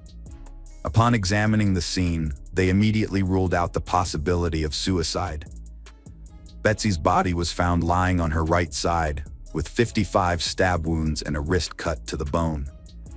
A kitchen knife was lodged in her neck, and another knife was discovered under her pillow. Notably, there were no bloodstains or footprints near the entrance of the house. The estimated time of Betsy's death was determined to be between 7:20 p.m. and 9:41 p.m. Fingers pointed to Russ Faria as the main suspect after his wife's murder. Authorities believed he had a motive due to being denied $150,000. Russ was arrested a day after the murder and charged with first-degree murder, despite claiming innocence. A pair of blood-stained slippers were found in his closet, and he failed a polygraph test. The police deemed his demeanor suspicious and erratic. Russ's bail was set at $250,000, which he couldn't pay, so he was jailed until his November 18th trial. Pam told police Russ was violent, a heavy drinker, and had threatened Betsy before. With a $150,000 motive, it was easy to suspect him. Russ's trial was an extremely challenging and brutal process. According to his lawyer Joel Schwartz, Russ maintained his innocence, stating that he was with friends on the night in question, and they corroborated his alibi. Furthermore, Russ had purchased food from a store, making it practically impossible for him to have committed the crime in question. The prosecutor countered that Russ's friends were in on it, lying about his whereabouts and maybe even helping him. The judge, Christina Menem, refused to let Schwartz present evidence pointing to an alternative suspect, Pam, despite strong evidence of her motive and suspicious behavior. She claimed to have put $100,000 from insurance into a trust fund for her sister's daughters, but later admitted to keeping it for herself. She didn't want others to have it, so she implied she wanted someone else to have it. A detective reported a crime scene camera malfunction, causing key photos to be lost. Despite the odds, Russ was convicted of murder and armed criminal action, sentenced to life plus 30 years. Before Russ's retrial, her lawyer obtained the photos showing no blood trail. He's still trying to find out who sent them to him. Betsy Pam's case took a welcome turn during re-examination. At trial, her sister Camp testified that Russ was devastated when his wife removed him from her insurance policy. Russ had pressed a pillow to Camp's face. Russ's friends were accused of being accessories to murder, but no charges were filed. After 4 years in prison, Russ's attorney appealed the conviction in 2015. However, a judge rejected a review of the case in 2013. In 2014, KTVI and the St. Louis Post-Dispatch reinvestigated the case, unveiling suspicious facts about Betsy's death and the killer's identity. Pam Hupp's alibi was discredited due to contradictory statements, and it was revealed she lied about not being in the Furia home.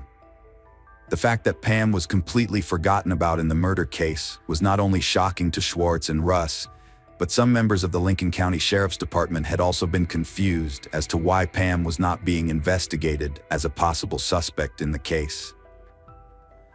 In an interview, an officer had shared how shocked he was when no one was looking in Pam's direction. Everyone had been fixated on Russ. Media exposed prosecuting attorney ASI's effort to imprison Russ, revealing her relationships with the captain of investigations Mike Lang and a lead investigator prosecuting witness. This led to a retrial in 2015 with a new judge, Christina Menem, initially presiding. After Menem's recusal, Judge Stephen R. granted a new bench trial and released Russ on bond. Schwartz presented evidence against Pam, revealing she told police she saw Russ with another man. CSI agent Amy Buhner believed Russ's blood-stained slippers were planted evidence. Russ was acquitted in 2015 and later sued ASI and deputies for ignoring exonerating evidence and fabricating their own. Russ was surprised by the speedy exoneration. Russ won a $2 million settlement in 2020. ASI faced a bar complaint from Joel Schwartz, but it was rejected in 2016. In 2017, ASI cooperated with the U.S. Attorney's review of Betsy Faria's case and asked for an independent probe into her conduct, but was cleared of any wrongdoing. Judge Christina Menem was suspended in 2017 for misconduct. She and ASI were later voted out for mishandling the Betsy Faria murder case. In 2019, Lincoln County appointed Mike Wood as the new attorney, who reopened the case, inspired by Russ Ferris's wrong conviction. After Pam Hupp's Alford plea, Wood requested a review by the major case squad. The case also motivated Rick Harold to run for Lincoln County Sheriff in 2020. Pam Hupp was questioned as a suspect in Betsy Faria's murder in July 2021. She was charged with first-degree murder and armed criminal action. The prosecutor sought the death penalty due to the brutal nature of the crime, which included 55 stab wounds and a severely cut wrist. Evidence against Pam included a $150,000 life insurance policy, which she claimed for herself despite promising to put it in a trust fund for Betsy's daughter. Pam Hupp claimed she and Betsy were lovers in 2021 and that Betsy wanted more than friendship. She betrayed Betsy, saying Betsy had a crush on her. Prosecutor Mike Wood thought Pam murdered Betsy, stabbing her 55 times with a kitchen knife while she slept. Pam then used her socks to spread footprints, trying to appear as domestic violence. Pam Hupp's case file linked her to Betsy Faria's murder. Despite claiming to be home by 7:20 p.m., Pam's call records showed she was still at Betsy's. Betsy's body position suggested she was killed by someone she trusted. Pam pleaded not guilty in 2022, but her trial was delayed due to her attorney's death. It's now set to begin in 2025 and last about a month. Prosecutor Mike Wood thought the case against Pam Hupp was mishandled from the start, with bias against Russ Faria in his second trial. A 2015 destruction order could have erased key evidence, luckily overlooked, ensuring Faria's release.